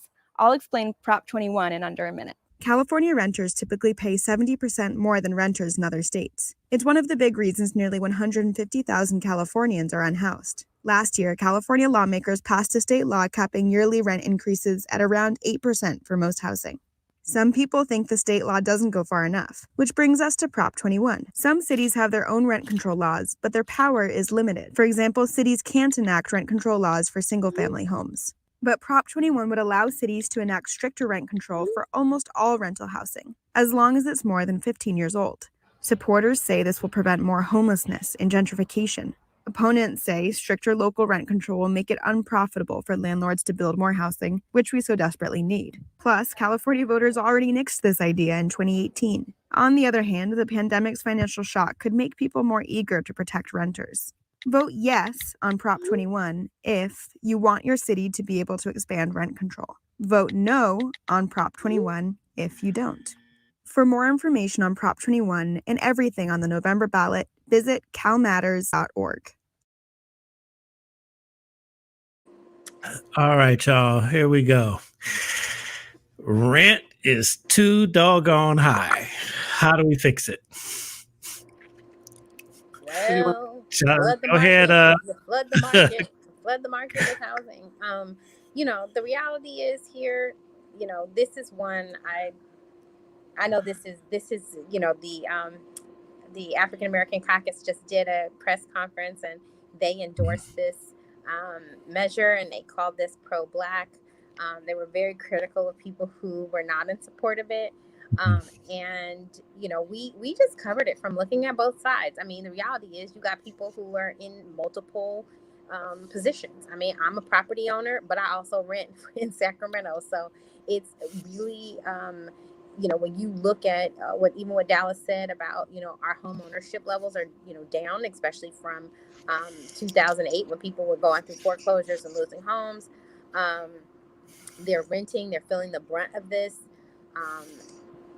Housing is just such a sticky thing. And I think that the reason that you see a lot of people who you wouldn't have seen last time against it is because in the legislature, last year, they came up with a fix and they want time for it to work. So you don't even have the governor supporting it, not because they don't support rent control, but because they put their own legislative measures in place to try to figure out if that's going to help to combat not needing to go forward with rent control from a ballot initiative perspective. So once again, it's one of those things that people are going to have to look at this individually, but then they're also going to have to remember that, you're not going to be able to change it. So if this does have a negative or unintended consequence, you might be moving to Arizona, Texas, or what other state borders is, because you're not going to be able to afford to live in California if people start taking things off the market. So right, because people are already moving to Las Vegas and in droves. It's really getting crazy because everything is so expensive in California. But let me ask you, Dallas, so I mean, even when you look at rents, I mean, at some point in time, for me, I just think they're going to need to top out because people can't afford to pay $2,000, $3,000. You said $5,000 a month in the house that you described. OMG, who's paying that for rent? That's a lot. So how do we fix this? I was really hoping to hear from Jan first, but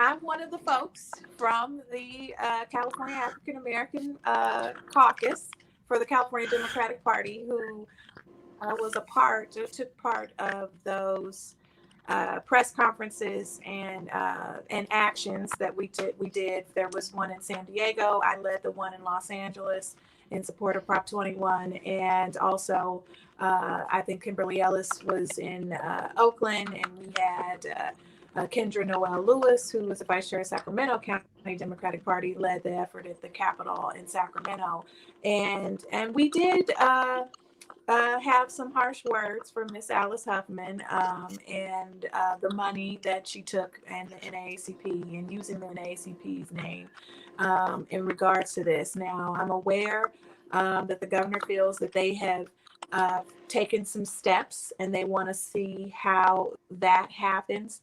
But we know that when we look at the numbers of the homeless crisis that we have here in Los Angeles County, those steps were likely too little too late. You've got upwards of 60,000 people on the street. Most of them look like everyone on this panel.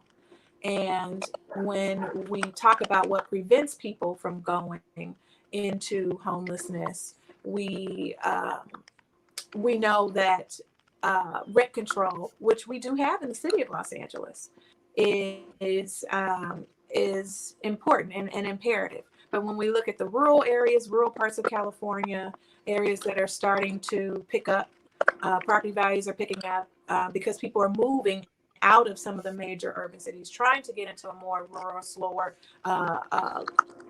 less economically impactful to their wallets areas and locations, that they're going up. And as a result, people want to profit and capital because they've had this property in their family for however long. And so now this is their chance to raise the rent. And so you're seeing some of that too.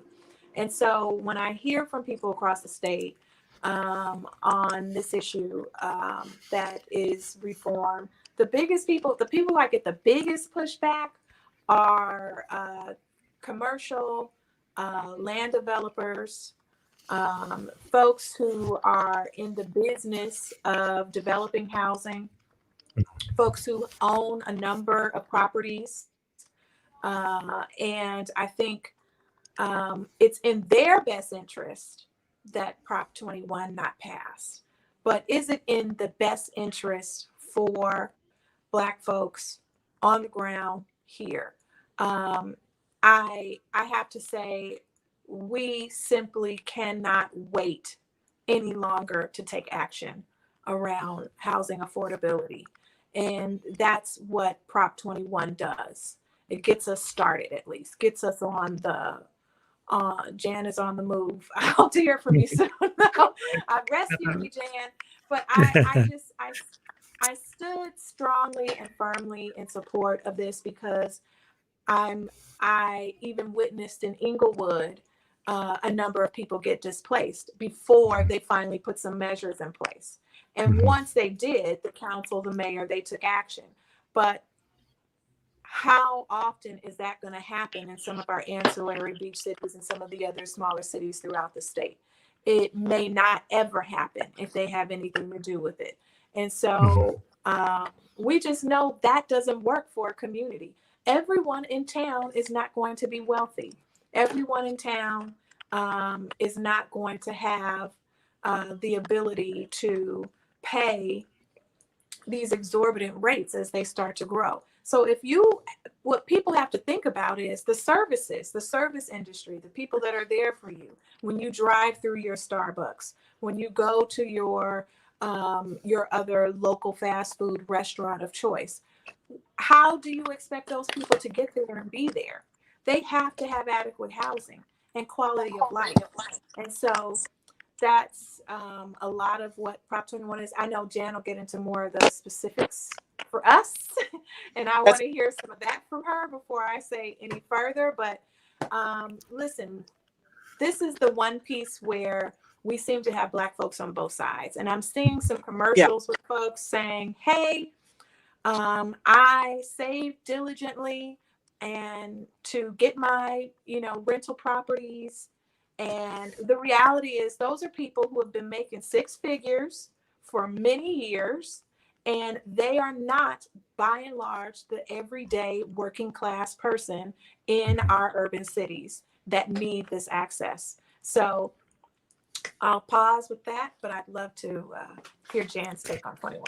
I was just about to run out of my battery. So Oh, me too. I had to charge up. yeah, Yes. I gotta just plug myself in so I don't go flatline on you. Yeah. Yeah. So let me just say this. You're right. There are Black folks on both sides of this issue. And one thing that Dallas brought up, which is very interesting, is who got paid to be an advocate. Mhm. And I would urge all voters to look very carefully at either the backside of their mail, their political mail that they're receiving, or whatever. And when you see somebody promoting a position, then look and see who's paying for this. And then you got to wonder why. Okay. And you have to use those skills to make an assessment, because, there's always people in everybody's community who, is the go-to person because, well, you just got to give them some money and, they'll say what they need to be saying. But let's just go back to the broader issue on Prop 21. Okay. So cities and counties, they pass rent control rules for housing that is more than 15 years old, and they can limit landlords' ability to increase when a new renter moves in. Now, let's add in the pandemic. Even though this proposition was conceived before anybody knew there was going to be a pandemic, but that adds an additional threat to families, to children, to seniors, to veterans, to people who are frail and elderly and need every recourse they have to be able to stay in their homes. It looks like, based on my reading of it, that the landlords can increase rent up to 15% over the course of 3 years on new renters, but the local rent control laws still need to allow landlords to make some money. And I'm thinking of the Minority Property Owners Association as my best example of mom and pops and people, who are middle-aged to seniors. This is their only investment, and it might be a duplex or a fourplex, and that's their nest egg. The argument in opposition to this is it's going to decrease state and local tax revenues, but we're in the middle of a pandemic. We've got to keep people housed and stable, and we have to have these smaller unit. I'm not talking about, large corporate rental organizations. I'm talking about the moms and the pops, okay, as you would call them, and that they have to be able to earn some kind of a profit so they can reinvest it back into their properties, if nothing else. So, again, this is a real challenge. I'm inclined to say to folks, go for the yes, because we got to keep people housed. Because the reality is we do have a pandemic, and the reality is people have lost their jobs, and the reality is there's a lot of people who are barely hanging on. You're absolutely right. And I think, rent is really, really something. I met someone who owned, it was an older building in Long Beach. And, it was, we were standing on the street. He was having an open house, and he says, I said, well, what's the rent, for a single? And the rent was $2,200. And I peeked in there because, it was open house, and it was just I think this little studio room that I'm in right now was just a little bigger than this room here. And it was really, really crazy, and so I'm trying to figure out who's affording this type of rent out there. And at some point in time, there's going to be so many vacancies out there. We got so many people on the street, but also so many vacant apartments and properties. They can't afford to get in. So at some point, the market is just going to dictate that they lower these rents. And what is that breaking point, and how do we need to force it? Or, these are all the things that I think about when I listen to this particular proposition. I wanted to add, go ahead. Who's that? I was just going to say, what makes it hard too is when you have cities like this week, we had Los Angeles Council Member Bob Blumenfeld put forth a motion to make it illegal for individuals, essentially criminalizing the homeless, make it illegal for individuals who were sleeping within 500 feet of a freeway on-ramp or a building that had been built within the last 2 years. Just a really ridiculous policy. I understand that it did not pass today, but we have to look at the policies that are being set before us, the pressure that is coming on both ends for the folks that are already on the street and what we're doing for people who are holding on to stay housed. And this bill is only one part of it. So when we look at what's happening on the other end, we've got work to do, right? I mean, we were able to fight that off today, but when you have the County Board of Supervisors for Los Angeles, 3 members voting to send an amicus brief to the Supreme Court to be able to arrest people for sleeping on the street, we have the wrong mentality about how we are going about solving this homeless crisis. And we simply cannot arrest folks, okay? And so, and the Supreme Court sent it back and told them no. So, and it's unconstitutional to do so. But yet we keep seeing these policies being put forth in our city and in our county. And so the reason why I'm saying yes on 21 is because we need something in place. Something, if we're not going to get full Prop 13 reform, we have to get something that will allow people within some of these even properties within the last 15 years to have rent control. Okay, so I know you were going to say something else, but I wanted to make sure we made those points. Yeah, absolutely. And you know what? I look around these cities and they're building these skyscrapers of apartments, and I guess some of them are condos at some point, but apartments. And I'm trying to figure out, well, okay, who can afford to live in there if you're renting, right? Okay, I just can't bring myself to pay $3,000 or $4,000 or $5,000 a month for rent. I need to be owning something, you know, and this is what's in my mind. And I met a guy on the plane who lives in one of the high rises in downtown Long Beach. And he was telling me that it was like living in a ghost town because he was pretty much the only one on his floor. You know, nobody can afford to get into these they look great, but they just aren't affordable, you know, to the masses of the people. And so we need to have something in place. Something's got to give in the rent situation. That's what I think. Mm-hmm. All right, let's go to the next one. All hearts and minds are clear on that one? Okay, very good. This one here, this is our favorite one right here. Regina Wilson, this is Prop 22. All right, hold on. Let's see. I'm going to go ahead and let everybody know I'm tainted, I'm biased. You don't have to listen to me on this particular one. I'm biased. Yeah, that's all right. We've been on this one for a minute. Hold on. I can't wait to hear it. Okay, let's see. What did we say? Oh, Prop 22. Here we go. Uh-oh, hold on. Sorry.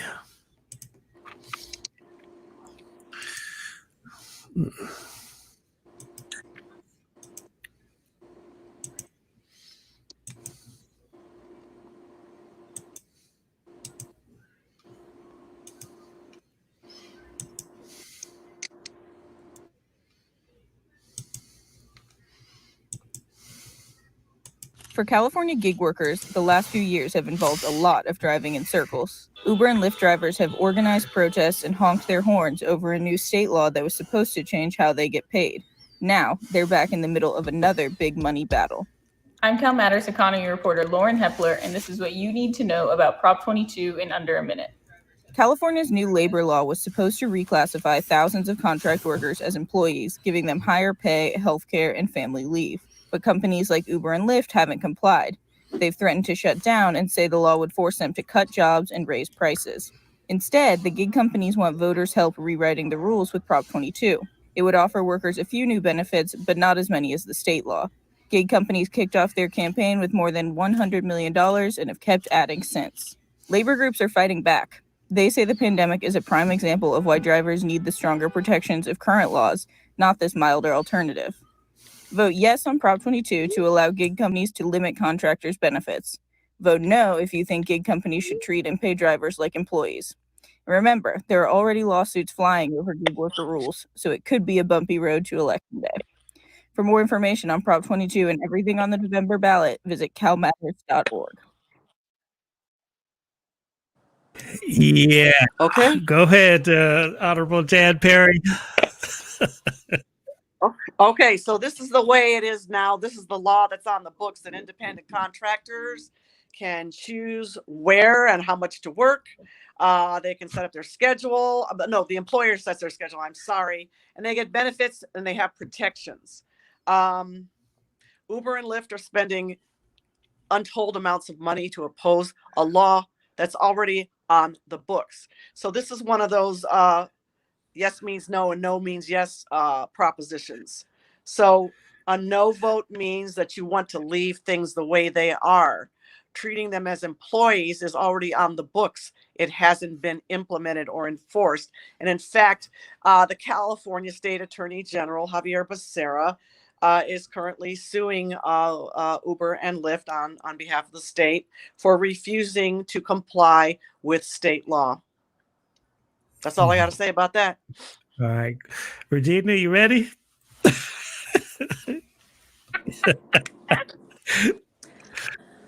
I just want to say it was a bumpy road to dealing with all of this. You know, I don't even know where to start because see, my battle comes from AB5. Yes. And obviously I looked at the Dynamics case. I followed it in the legislature. I looked at what happened in the legislature, and I knew this was going to be a mess. I think that, you know, it's unfortunate. I think our friends in the legislature, if this passes, which I think most people think that it will, and not because I think that Uber and Lyft are just, you know, that those tech companies are doing the right thing, because I really believe that adults should have come to the table. We should have set out what independent contractors should have been and covered everybody and did what the legislature should have done, I think, from the beginning. But instead, because we wanted to punish Uber and Lyft and the tech companies and what they have done, we went for the gusto. So now we're like, I mean, it's the wild, wild west out here. And there were so many people harmed. Greg knows this because the music industry folks were harmed with AB5. Writers and newspaper publishers were harmed. I find myself still fighting. We're still going to be fighting about newspaper carriers because there's going to be some unintended consequences there. And I just wish, once again, I wish we could have been mature and had this conversation inside of the legislature. I hate that it came to being on a proposition because, once again, that becomes the law. And then you got to figure out how you're going to raise $200 million to try to fix something if you don't like what happens. So this is one of those, once again, unfortunate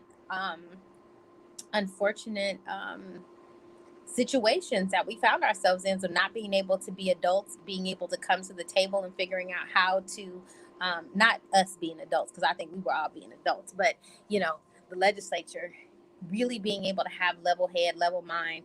I understand that, you know, the way you look at the Uber and Lyft scenario for folks who are like, yes, I want to be independent. I don't want to clock in. And when I don't want to come to work, I don't want nobody calling me, asking me why I'm not there. I mean, people who want that, they're going to probably still support it. The people who are like, no, I want it to be a job. This is going to turn into a super duper new version of a taxi cab kind of company. If that's what happens, I think that they may reduce folks. But I mean, once again, who knows what happens? There's going to be too many unintended consequences. We're in the middle of the pandemic. People going to stop driving Uber and Lyft anyway because don't nobody want to get the heebie-jeebies. And it's, you know, it's unfortunate. I'll be voting yes on it, not because I don't believe that that people shouldn't be treated as employees, but because I watched the bloodbath in the legislature and I was disappointed in how we even got to this place where we are right now. Let me just point out for the people who don't know, it's for us, it didn't affect when they did AB5, it didn't affect just Uber and Lyft. That just happens to be the headlines. The law affected, us in the music industry. So me as a media company, if I hire my favorite photographer more than I think it was 10 times or whatever, I have to now bring that photographer in as an employee. And now it's all about workman's comp insurance. It's all about, it's all the stuff, benefits and all of that, where I'm just, this is my guy that comes. You don't want to pay benefits? Greg, what you talking about? You don't want to pay benefits to people? I mean, Why you gonna take advantage I of those do, but photographers? not for the, not for the independent contractor. And then in our also too, there's freelance writers and all. It affected this whole line of people, even down to your favorite beautician, your favorite barber.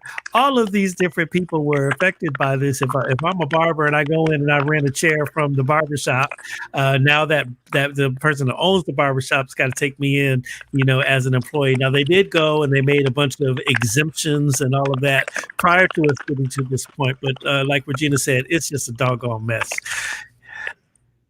Dallas Fowler.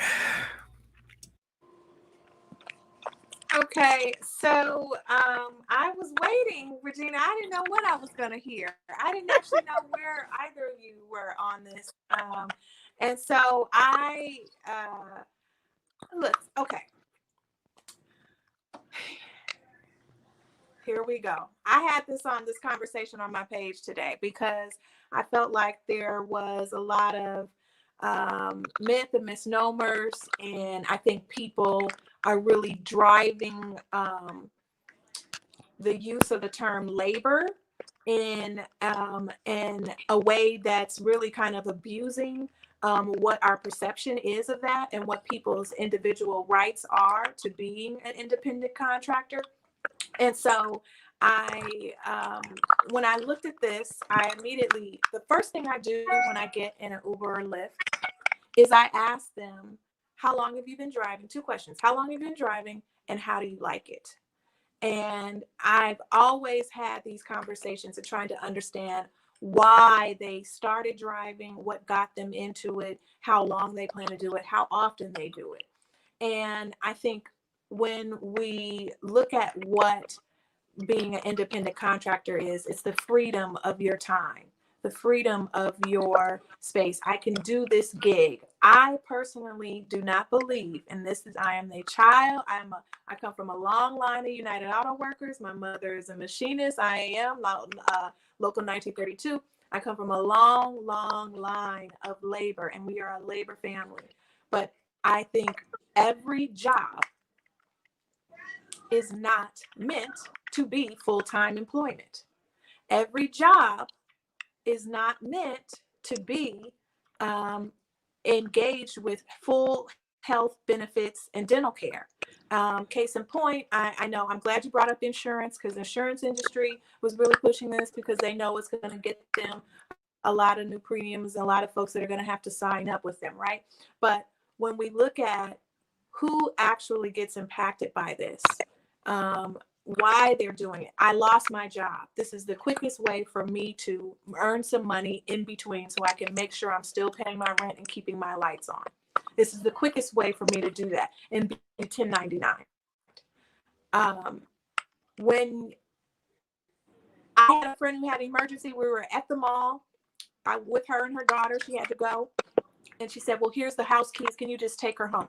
We were at the mall. She lived no more than 1.5 to 2 miles away from the mall. We went up the street, okay? $30 taxi ride. And I'm not saying that I should be paying your monthly dental plan this month just to go up the street. But I respect your right to have full-time employment and benefits. And there are avenues for people to be able to do that. And I also understand the competitive nature of that. And I think what they're trying to do with the airports, hotels, locations, there's certain spaces where there are taxi only to get out of there. You may be able to come back in an Uber or Lyft, but you're going to leave here in a taxi if you want something. And so I think we've tried to do the work to find the balance, but people who want to be independent contractors deserve that right. In every company, I think it's wrong for government to come in and say, we have to shift your entire structure of your company and say that you have to now make every single individual who may not have wanted to be part-time, may not necessarily need those benefits, but we know a lot, by and large, a number of folks likely do, but those aren't the jobs that do that. And I'm someone who has worked, I'm gonna wrap it because I know you want to wrap up, but I'm somebody who's worked at McDonald's, I've worked in clothing retail, I've cleaned kitchens, I've cleaned bathrooms, I've worked every kind of minimum wage job at the federal minimum wage that there possibly could have been. And I just think that when we want people to be able to have that quick gig, it has to be there, particularly right now in a pandemic, in a housing crisis, in all of the things that Black folks are experiencing. So I am yes on 22.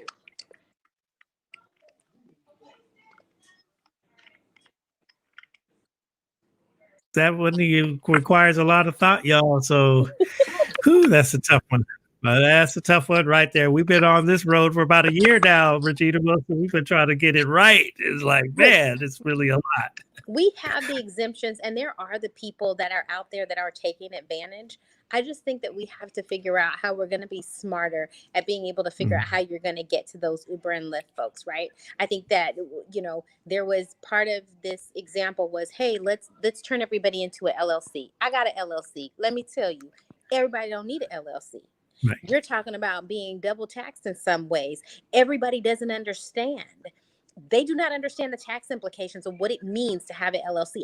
I don't barely understand it, and I've had one for 8 years, but I don't do enough high volume. I just got one because other people are like, you should get one. If you don't know this stuff going into it, we contract with lots of different writers, freelance writers.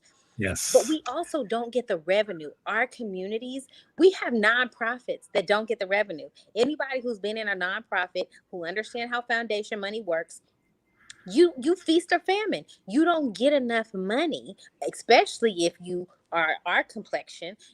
We are not being flooded with the funding to be able to hire people and give them continuity like that. So we have to contract. This is how we survive. This is how we start up. Many times I go without a salary doing what I do for California Black Media and make money in my private company because we don't have the infrastructure. So the only way you can do it, you can't take out our legal hustle to be able to do that, to make ends meet. And when you're a startup, you're doing everything, you're doing as much as you can. And you may have other people who come into play who are like, I believe in your vision. You know, Greg, we have Tanu Henry, believes in our vision.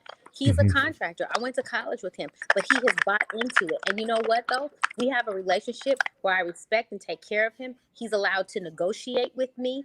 I'm not the person who says, hey, you can't negotiate with me, because you have to. That's part of being an independent contractor, right? That you give that that relationship. We know that there's bad actors out there. I think we need to be able to figure out how we hit the bad actors without harming people like, you know, our small mom and pop organizations and nonprofits and small businesses that have to rely on freelancers just because our income is not as steady. All right. Wow. Well, go ahead. Oh, sorry. You muted yourself. Unmute yourself. Unmute yourself. Somehow. There we go. There you go. Okay. Did it do it? Yep. Oh, you got yourself again. Okay, there you are. You're good. Case in point, I'm on the board. I'm on the board of a small museum, and we're only open 4 days a week. It's a nonprofit. We don't get any state funding, federal funding, and our employees, because they're working on the weekends primarily, are contract employees. This is not their full-time. Some of them are retired, but this is not their full-time source of income. And so that greatly impacts us. Now, us having to look at when museums are reopened. Thankfully, this year we haven't been fully impacted by it yet because all the museums have been closed due to COVID. But when we do reopen, we have to look at now workers' compensation, a whole nother level of insurance that greatly impacts a small nonprofit. So that's the prime example, Regina, of how this bill is impacting smaller organizations of color without even recognizing it. Yeah. So we were on 22 if you just joined us. I think we're going to 23. Yeah, we're getting ready to go to 23 here. California Proposition 23. This is the one, dialysis clinics. Let's listen in here. Let's see.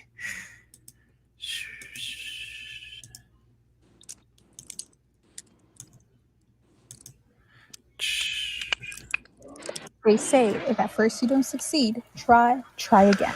And that's what One Health Workers Union is doing. 2 years ago, Californians voted against a ballot measure that would have limited the profits of kidney dialysis companies. Fast forward, Californians are now being asked to vote on yet another dialysis proposition. Hi, I'm Cal Matters health reporter Ana Ibarra, and this is Prop 23 in a minute. Prop 23 is not so much about capping profits as it is about adding regulations, although these may come at a cost to clinics, which serve about 80,000 Californians with kidney failure. The measure would require clinics to have at least one physician on site during operating hours. It would also mandate that clinics report infection data to the state, get state approval before closing a clinic, and prohibit clinics from discriminating against patients based on their insurance type. Supporters, led by the labor union SEIU United Health Workers, say dialysis companies need to be held accountable and that the proposed requirements would improve patient services. Opponents, led by dialysis companies, argue this is another attempt by the labor group to pressure clinics and unionize dialysis workers. Plus, they say clinics already have the necessary medical staff on site. Hiring additional doctors would raise clinic costs, leading some clinics to cut their hours or shut down, stranding people who need dialysis treatment to survive. So vote yes if you want the state to add more requirements for dialysis clinics. Vote no if you don't. That one's a tough one also for me. I don't know enough about it except to say there sure are a lot of dialysis clinics around the hood.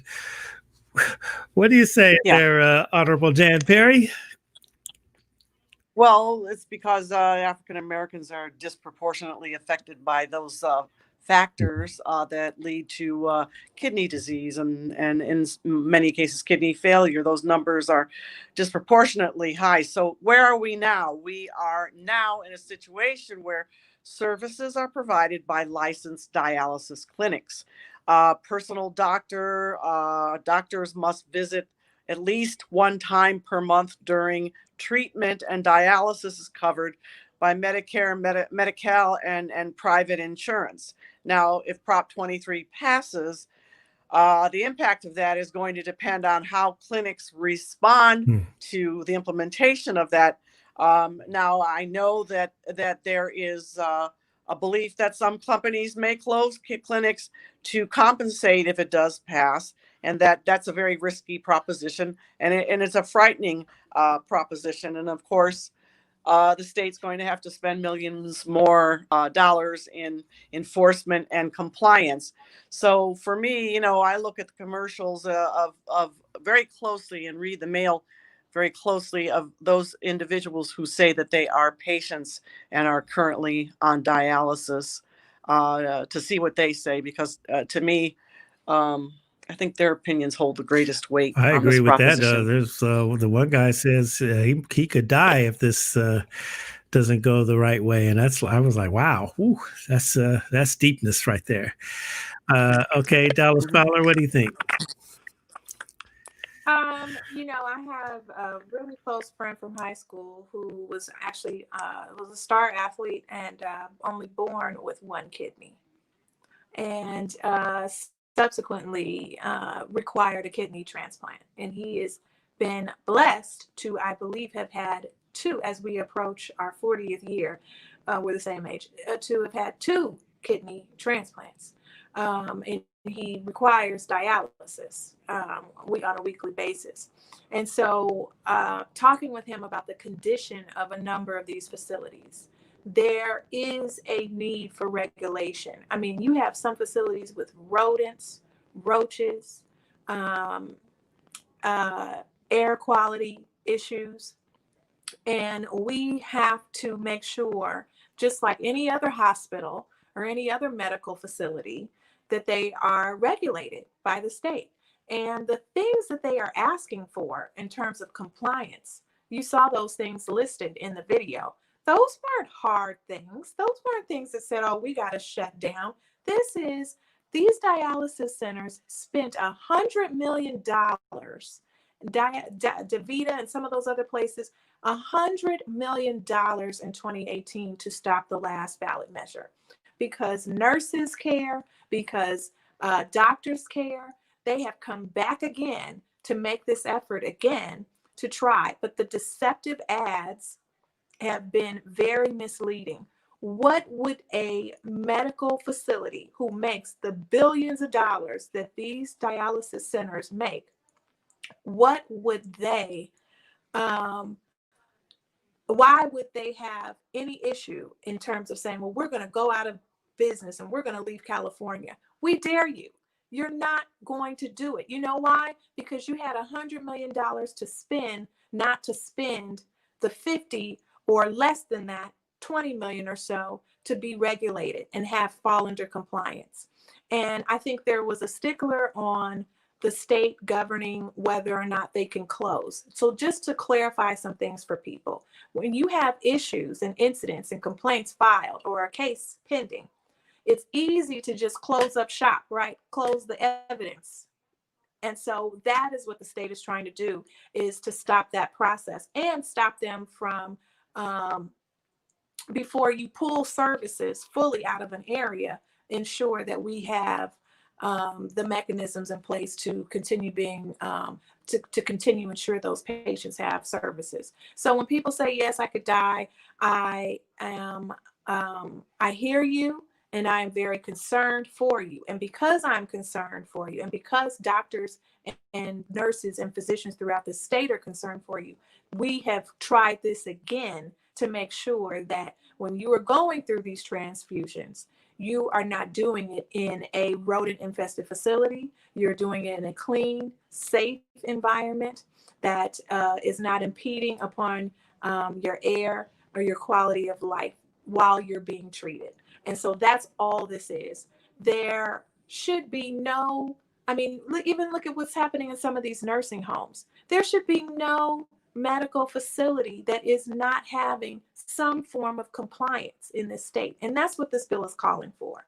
And so it is, it's pretty much widely supported. 23 is widely supported, with the exception of these clinics who are making billions in profits and not keeping their facilities updated. All right. What say you there, Regina Wilson? What are we saying in the media about this particular proposition? I think we did a briefing, and I think we got to hear from the folks. The reading that I've really kind of done on this particular issue is, I'm probably there with Jan Perry, that, I've looked at the people who are getting the services. I've talked to some of the nurses, and there's been more talk about this really being about unions wanting to unionize the folks. People are saying that. Once again, it's one of those things where I want this being taken care of in the legislature, because if this becomes a problem and we need to come back and fix it, you got to go get all these signatures. You got to figure out how you're going to fix it. So I always go back to the fact that I want to look at what needs to happen really in the legislature. I get that people are going to spend money, but I think we have to be engaged in those conversations to understand in these sound bites what's real and not real. So, because I think that, Dallas brings up some really great points. But then there's the other folks that pull back on the countermeasure and say, what are you talking about? We don't need, they said that, I think that they said you need to have a doctor, but Greg, I don't know if you remember this, but they said that there's a special type of doctor that is already on call, one that actually deals with the kidneys, and the proposition doesn't call for that. I'm assuming that that's a technicality, but this is one of those things, once again, of why when we go to proposition ballot measures, we're not looking, we need to make sure that we're looking at the language, making sure that the language is correct, because that was just one point that someone brought out.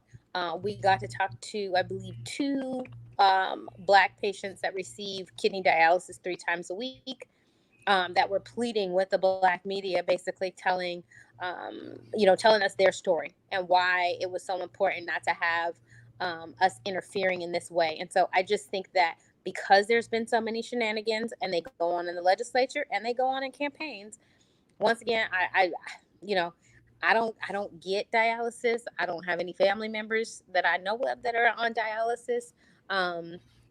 And so I feel like I'm trying to listen to the people who are actually going to be impacted. That's where, we've kind of left this, is trying to figure out what's happening, because even the opposition on proposition, I don't see the yes side coming out as strong on the proposition. So, if this is about unionization of the clinics, I don't know if that's true or not. I'm just, maybe it is, maybe it isn't. Maybe it is about some of these other things. I'm not sure, but I'm more inclined to say this is something that I really believe that should really be taken up into the legislature, because we're going to be dealing with people's lives. And my hope is that there's a reason, Regina. There's a reason, because look how much money they've spent on this ballot measure. No, You I think get they it. don't I spend get big it. money on lobbying No, the I get it. legislature? That's why we couldn't get it through the legislature. These people were bought out. But I want to make sure that we have these conversations, because we got other things through the legislature. So AB 5, which we knew was horrible, got through the legislature, and a lot of money was spent, right? And so we have to get to a place where we are part of those conversations so that we can see the shenanigans as they're going on. Right now, I don't have enough historical context of the fight that has happened. I know this is the second time it's come on the ballot initiative.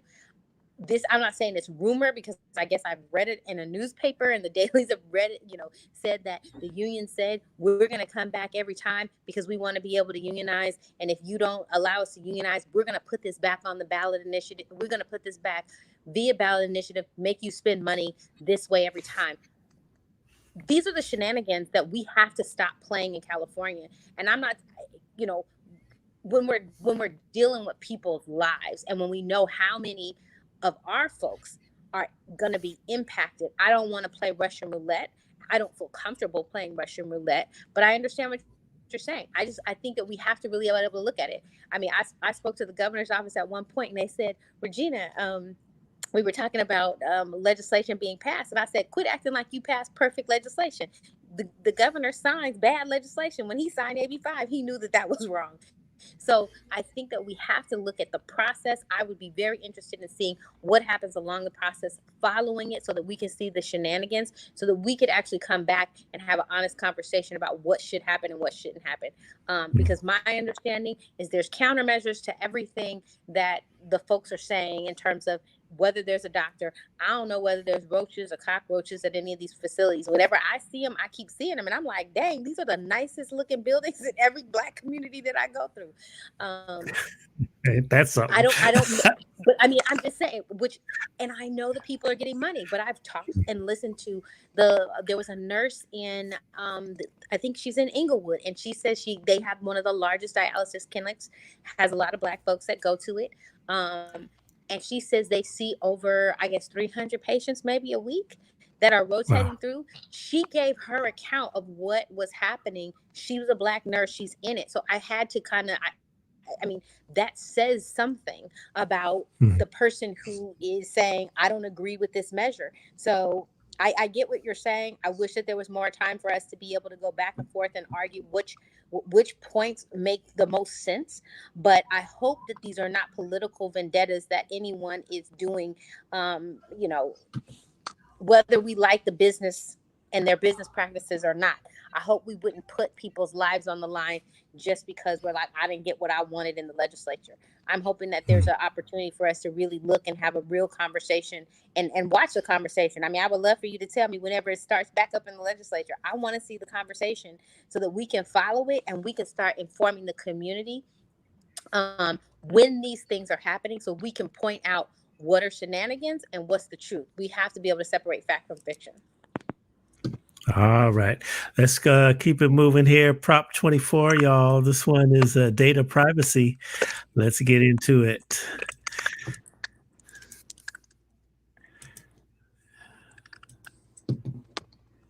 Most fights over data privacy shape up like this. Tech on one side, privacy advocates on the other. The privacy fight on your ballot this year? It's complicated. 2 years ago, California passed the first data privacy law in the nation. Now you can ask businesses for all the information they have about you and tell them not to sell your data. But the man who pushed for that law after a dinner party conversation with a Google engineer says it's not strong enough. So he put Prop 24 on your ballot. Hi, I'm Laurel Rosenhall, political reporter with Cal Matters, and I'm going to explain Prop 24 in less than a minute. Prop 24 would change California's privacy law in several ways. It would let you tell businesses to limit the use of sensitive data, such as your exact location and health info, stop businesses from holding onto your data for longer than necessary, triple the fine on companies that violate children's privacy rights, and create a new state agency to enforce the privacy law. Privacy advocates who supported the law 2 years ago are split over this measure. On one side, Alistair McTaggart, the Bay Area real estate developer who pushed for the first privacy law, has spent more than $4 million on Prop 24. On the other side, several privacy advocates say Prop 24 would actually hurt consumers by delaying a rule in the existing law and by allowing tech companies to grab your data when you leave the state. The tech industry? It could just sit this one out and let privacy advocates fight among themselves.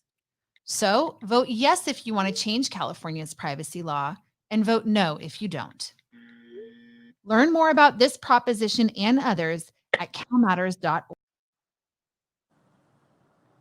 Whew. All right. Let's see. Jan Perry, what do we say? Is this another one where it's already on the books and we try to change it? You know what? What Regina's been saying, a recurrent theme throughout the night, is they should have handled it in the legislature. And they didn't. And so this is governing, doing a proposition by who got paid. And again, you need to look at who's funding, who got paid to be the spokesperson.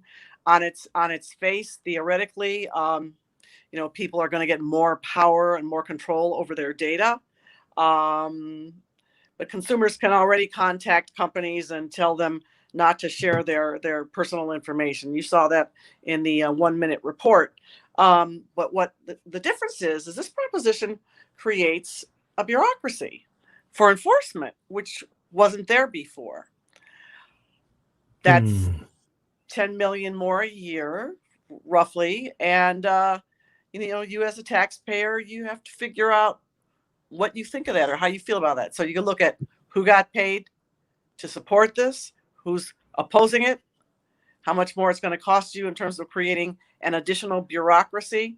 And in Regina's framework, this could have been handled in the legislature. And we don't have enough time to go into why it wasn't. I'm sure it had to do a lot with third house money and lobbying and special interests and things like that. But we got to stop at some point tonight. So that's another conversation. Yeah, we're coming around the bend. Regina's been saying shenanigans going on, and she knows she's roaming those halls in the state house all the time, and she sees them up front. Dallas, go ahead. I looked at this at first, and I was initially, in opposition, and because I said we've already got this, and I had the same framework, the state of mind of Regina is, why did you all just put this? Why wasn't this passed through the House? And but when I looked at it further, and I recognized that it brought into play an actual agency to do the compliance and enforcement. I thought I looked at it a little differently. And then there were some other people that came out in support of it, like our state controller, Betty Yee, who I have a lot of respect for, and looking at this, and has been a strong privacy advocate for us in our state. And to me, it was kind of like, okay, well, she thinks this really makes sense. Because when I looked at it, I said, yeah, I think I want to support this. And when I looked at the party, the Democratic Party is opposed. I think the Republican Party is opposed. I said, who's really funding this? How is this, who's really against this level of regulation and privacy? And so that led me to support it, because I think we are coming towards a point in time where we are dealing with info wars, and this is the information age. You know, we are out of the industrial age and into the information age, where propaganda is reigning supreme. Essentially, we have a person in the White House who profited greatly off of misinformation and propaganda. And we have a number of people suffering, and over 200,000 folks who have died from this COVID virus due to propaganda and misinformation. Now, not that that takes any in place of your privacy, but when we find out what we know about Facebook Messenger and other apps that are full on listening to your conversations. Now, if I want something, I just have the conversation in front of my phone, because I know in 10 to 15 minutes, an ad is going to pop up with what I was looking for, right? Right. So that is not good, people. Yeah. And we really have to start doing this work, even if it's at our state level, and be leading across the country on this. So I know the 10 million could be a fiscal issue for some folks, but you know what? I think our privacy is worth it. I think the enforcement, we put a lot of laws in place, and we don't have ways to enforce them at all. We just do it as a statement, as very symbolically, but then we actually don't do the work for enforcement. So this is one of those things where I think they really believe that they're trying to shore something up. If it passes, great. If it doesn't, we got to take another shot in the legislature. All right, Regina, what you got on this one? Nothing. Got nothing for you. You know how I feel. It needed to be taken care. It needed to be taken care of in the legislature, and I get it. I get it's hard, but it's So I'm split between Jan Perry and the lovely Dallas Fowler on this. However it goes. Yeah. I mean, the 10 million a year, just create a bureaucracy. Once again, if we're going to create the bureaucracy and we give away our vote, how many of those jobs are going to be ours? What are the contracts are going to be ours? Who are going to be hired? You know, and it's money that's going to go away from the other stuff that we want to pay for. So remember the fact that we're taking money from, is it the general fund, Jan? Is that where it comes from? General fund money? Yeah, I'm not sure not if it's sure? I'm not even sure. So, you know, it just makes me side eye the whole thing. So, you know, we'll let it help. Say it again, Dallas. Wait, you're wait, what are you saying? We can't hear you. What happened? You muted yourself there at that time. Unmute. You've been on too long. Okay, I don't know. Okay, there we go. All right. There you go. What's going on with my camera? But it does say that some of the costs will be offset by penalties, and they expect it to be in the low of tens of thousands. So I'm sure that agency will be looking to enact some penalties on privacy abusers. All right.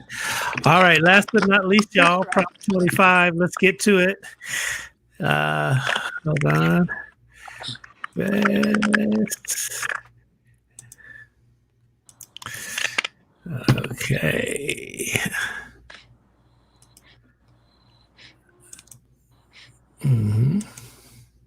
If you're arrested and taken to jail in California, you'll typically have two options: pay your bail or pay someone to bail you out. That means wealthy people get out of jail quicker, plead to fewer crimes, and because they have less incentive to take a deal, even get shorter sentences. Prop 25 would change that. But even opponents of the current system aren't sure Prop 25 is the solution. I'm Cal Matters reporter Nigel Duara, and this is what you need to know about Prop 25 in under a minute. Prop 25 would make California the first state to replace cash bail with an algorithm that assesses a person's risk of fleeing before trial. Former Governor Jerry Brown signed a law ending cash bail in 2018. Opposition, led by bail bond companies that make money off the current system, challenged the law. Prop 25 is the statewide showdown. Supporters say cash bail is classist, racist, and unfair, While awaiting trial, rich people go free, poor people don't. Opponents come in two flavors. The bail industry says changes will lead to more crime. The other side of the opposition agrees with the measure's supporters. The bail system is racist, classist, and unfair. But they say that while an algorithm can help you pick a song or a toaster, it shouldn't determine whether you get out of jail. So vote yes if you want the state to switch from cash bail to a risk-based algorithm. Vote no if you want the state to keep the system as is, or you're waiting for a better solution.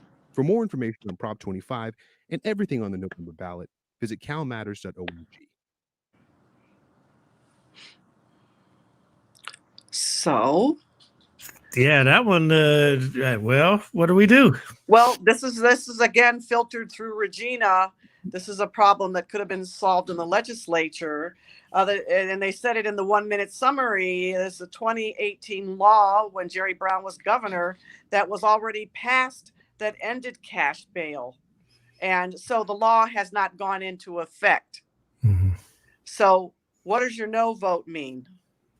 Your no vote means that you want things to stay the same, which means that you want to support the 2018 law, but it hasn't gone into effect.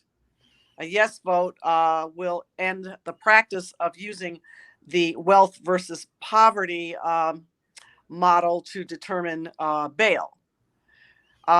This is a very complicated thing to have put on the ballot and have people decide, because I don't think most people understand what using an algorithm actually means. I'm not even completely sure. And, I've done a lot of reading about it, and I don't understand the ramifications of what it means for Black and brown people in the criminal justice system. So some bot in the cyberspace is going to decide whether or not I'm a flight risk if I get arrested. Well, on the yes side, the language in there indicates that judges will determine, when someone is deemed to have committed a more serious crime and whether to release them or to keep them in jail based on whether or not they're a risk to society. So there's that human element that still is in there and is written in the language. Okay. All right. What do you think about that one, Dallas Fowler? You there? Okay. I'm just trying to unmute. Yeah, you're there. Uh-oh. You were. You're There we there. go. So I've looked at this, and I did support Senator Bob Hertzberg's original bill around this, and I've looked at the Democratic Party. Democratic Party is in favor of it. Black Lives Matter is opposed. And so once I saw those two things, I had to say, wait, hold on, before we put a slate out, we've got to weigh some factors here. Why is Black Lives Matter saying no to ending cash bail? One. Two, why is the party saying yes? And what are these risk assessments? So what Jan was mentioning were these algorithms, right? So essentially they're what's called risk assessments. And this gives the alternative is to allow a judge to have the leeway and the discretion to determine whether or not this individual reaches bail. And there have been models in place already, okay? There have been pilot programs throughout this state, even here in Los Angeles County, and that pilot program had been proven that the risk assessment that those judges were using were still very much so biased towards Black and brown individuals. So what we know is that should this bill pass, this is one of those conundrums, probably should not be on the ballot for us to make this type of decision, because it is very confusing for a lot of folks. But to know that even if this does pass, we would have to come back to the ballot likely to create some reform around this. Just knowing that these algorithms or / risk assessments are already yielding biased decisions is a very much a concern for me. So we could be, in one instance, going from the frying pan to the fire. Now, one could say that if we're removing cash bail, we're removing the ability, we're taking out the have and have nots situation, right? We're taking out the ability for people to be concerned about whether or not they can afford to pay for the bail. But we're also now leaving that decision up to the discernment of a judge. And historically, we have not fared well. And even in these pilot programs, Black folks are not faring well. So I can't tell you what to decide on this one. We did ultimately say no on our slate. On 25, we joined Black Lives Matter in that, but it's going to be really hard for something like this to come on the ballot again and for us to get something. So I think the press has been for people to support it, but this is a toss-up, folks. You're gonna have to solve this one on your own and look at other resources and conversations around it. But essentially, if it does pass, we will still need reform.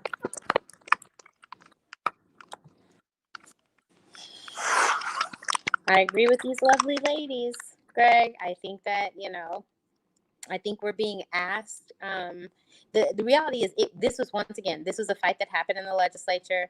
I didn't watch this one as closely when it was going on in the legislature, but I know that there were some shenanigans.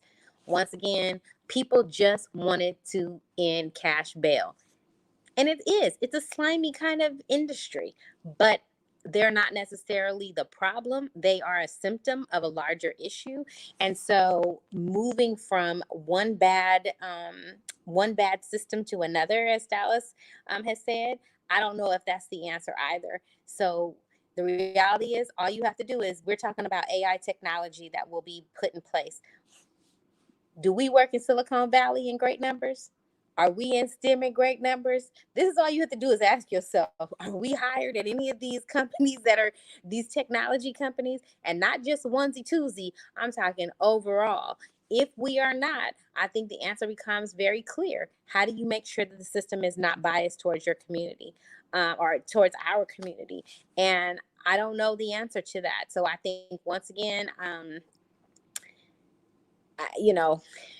I know why they put it on the ballot. I know that why this is kind of being fought back and forth, but it's one of those things that is very, very confusing.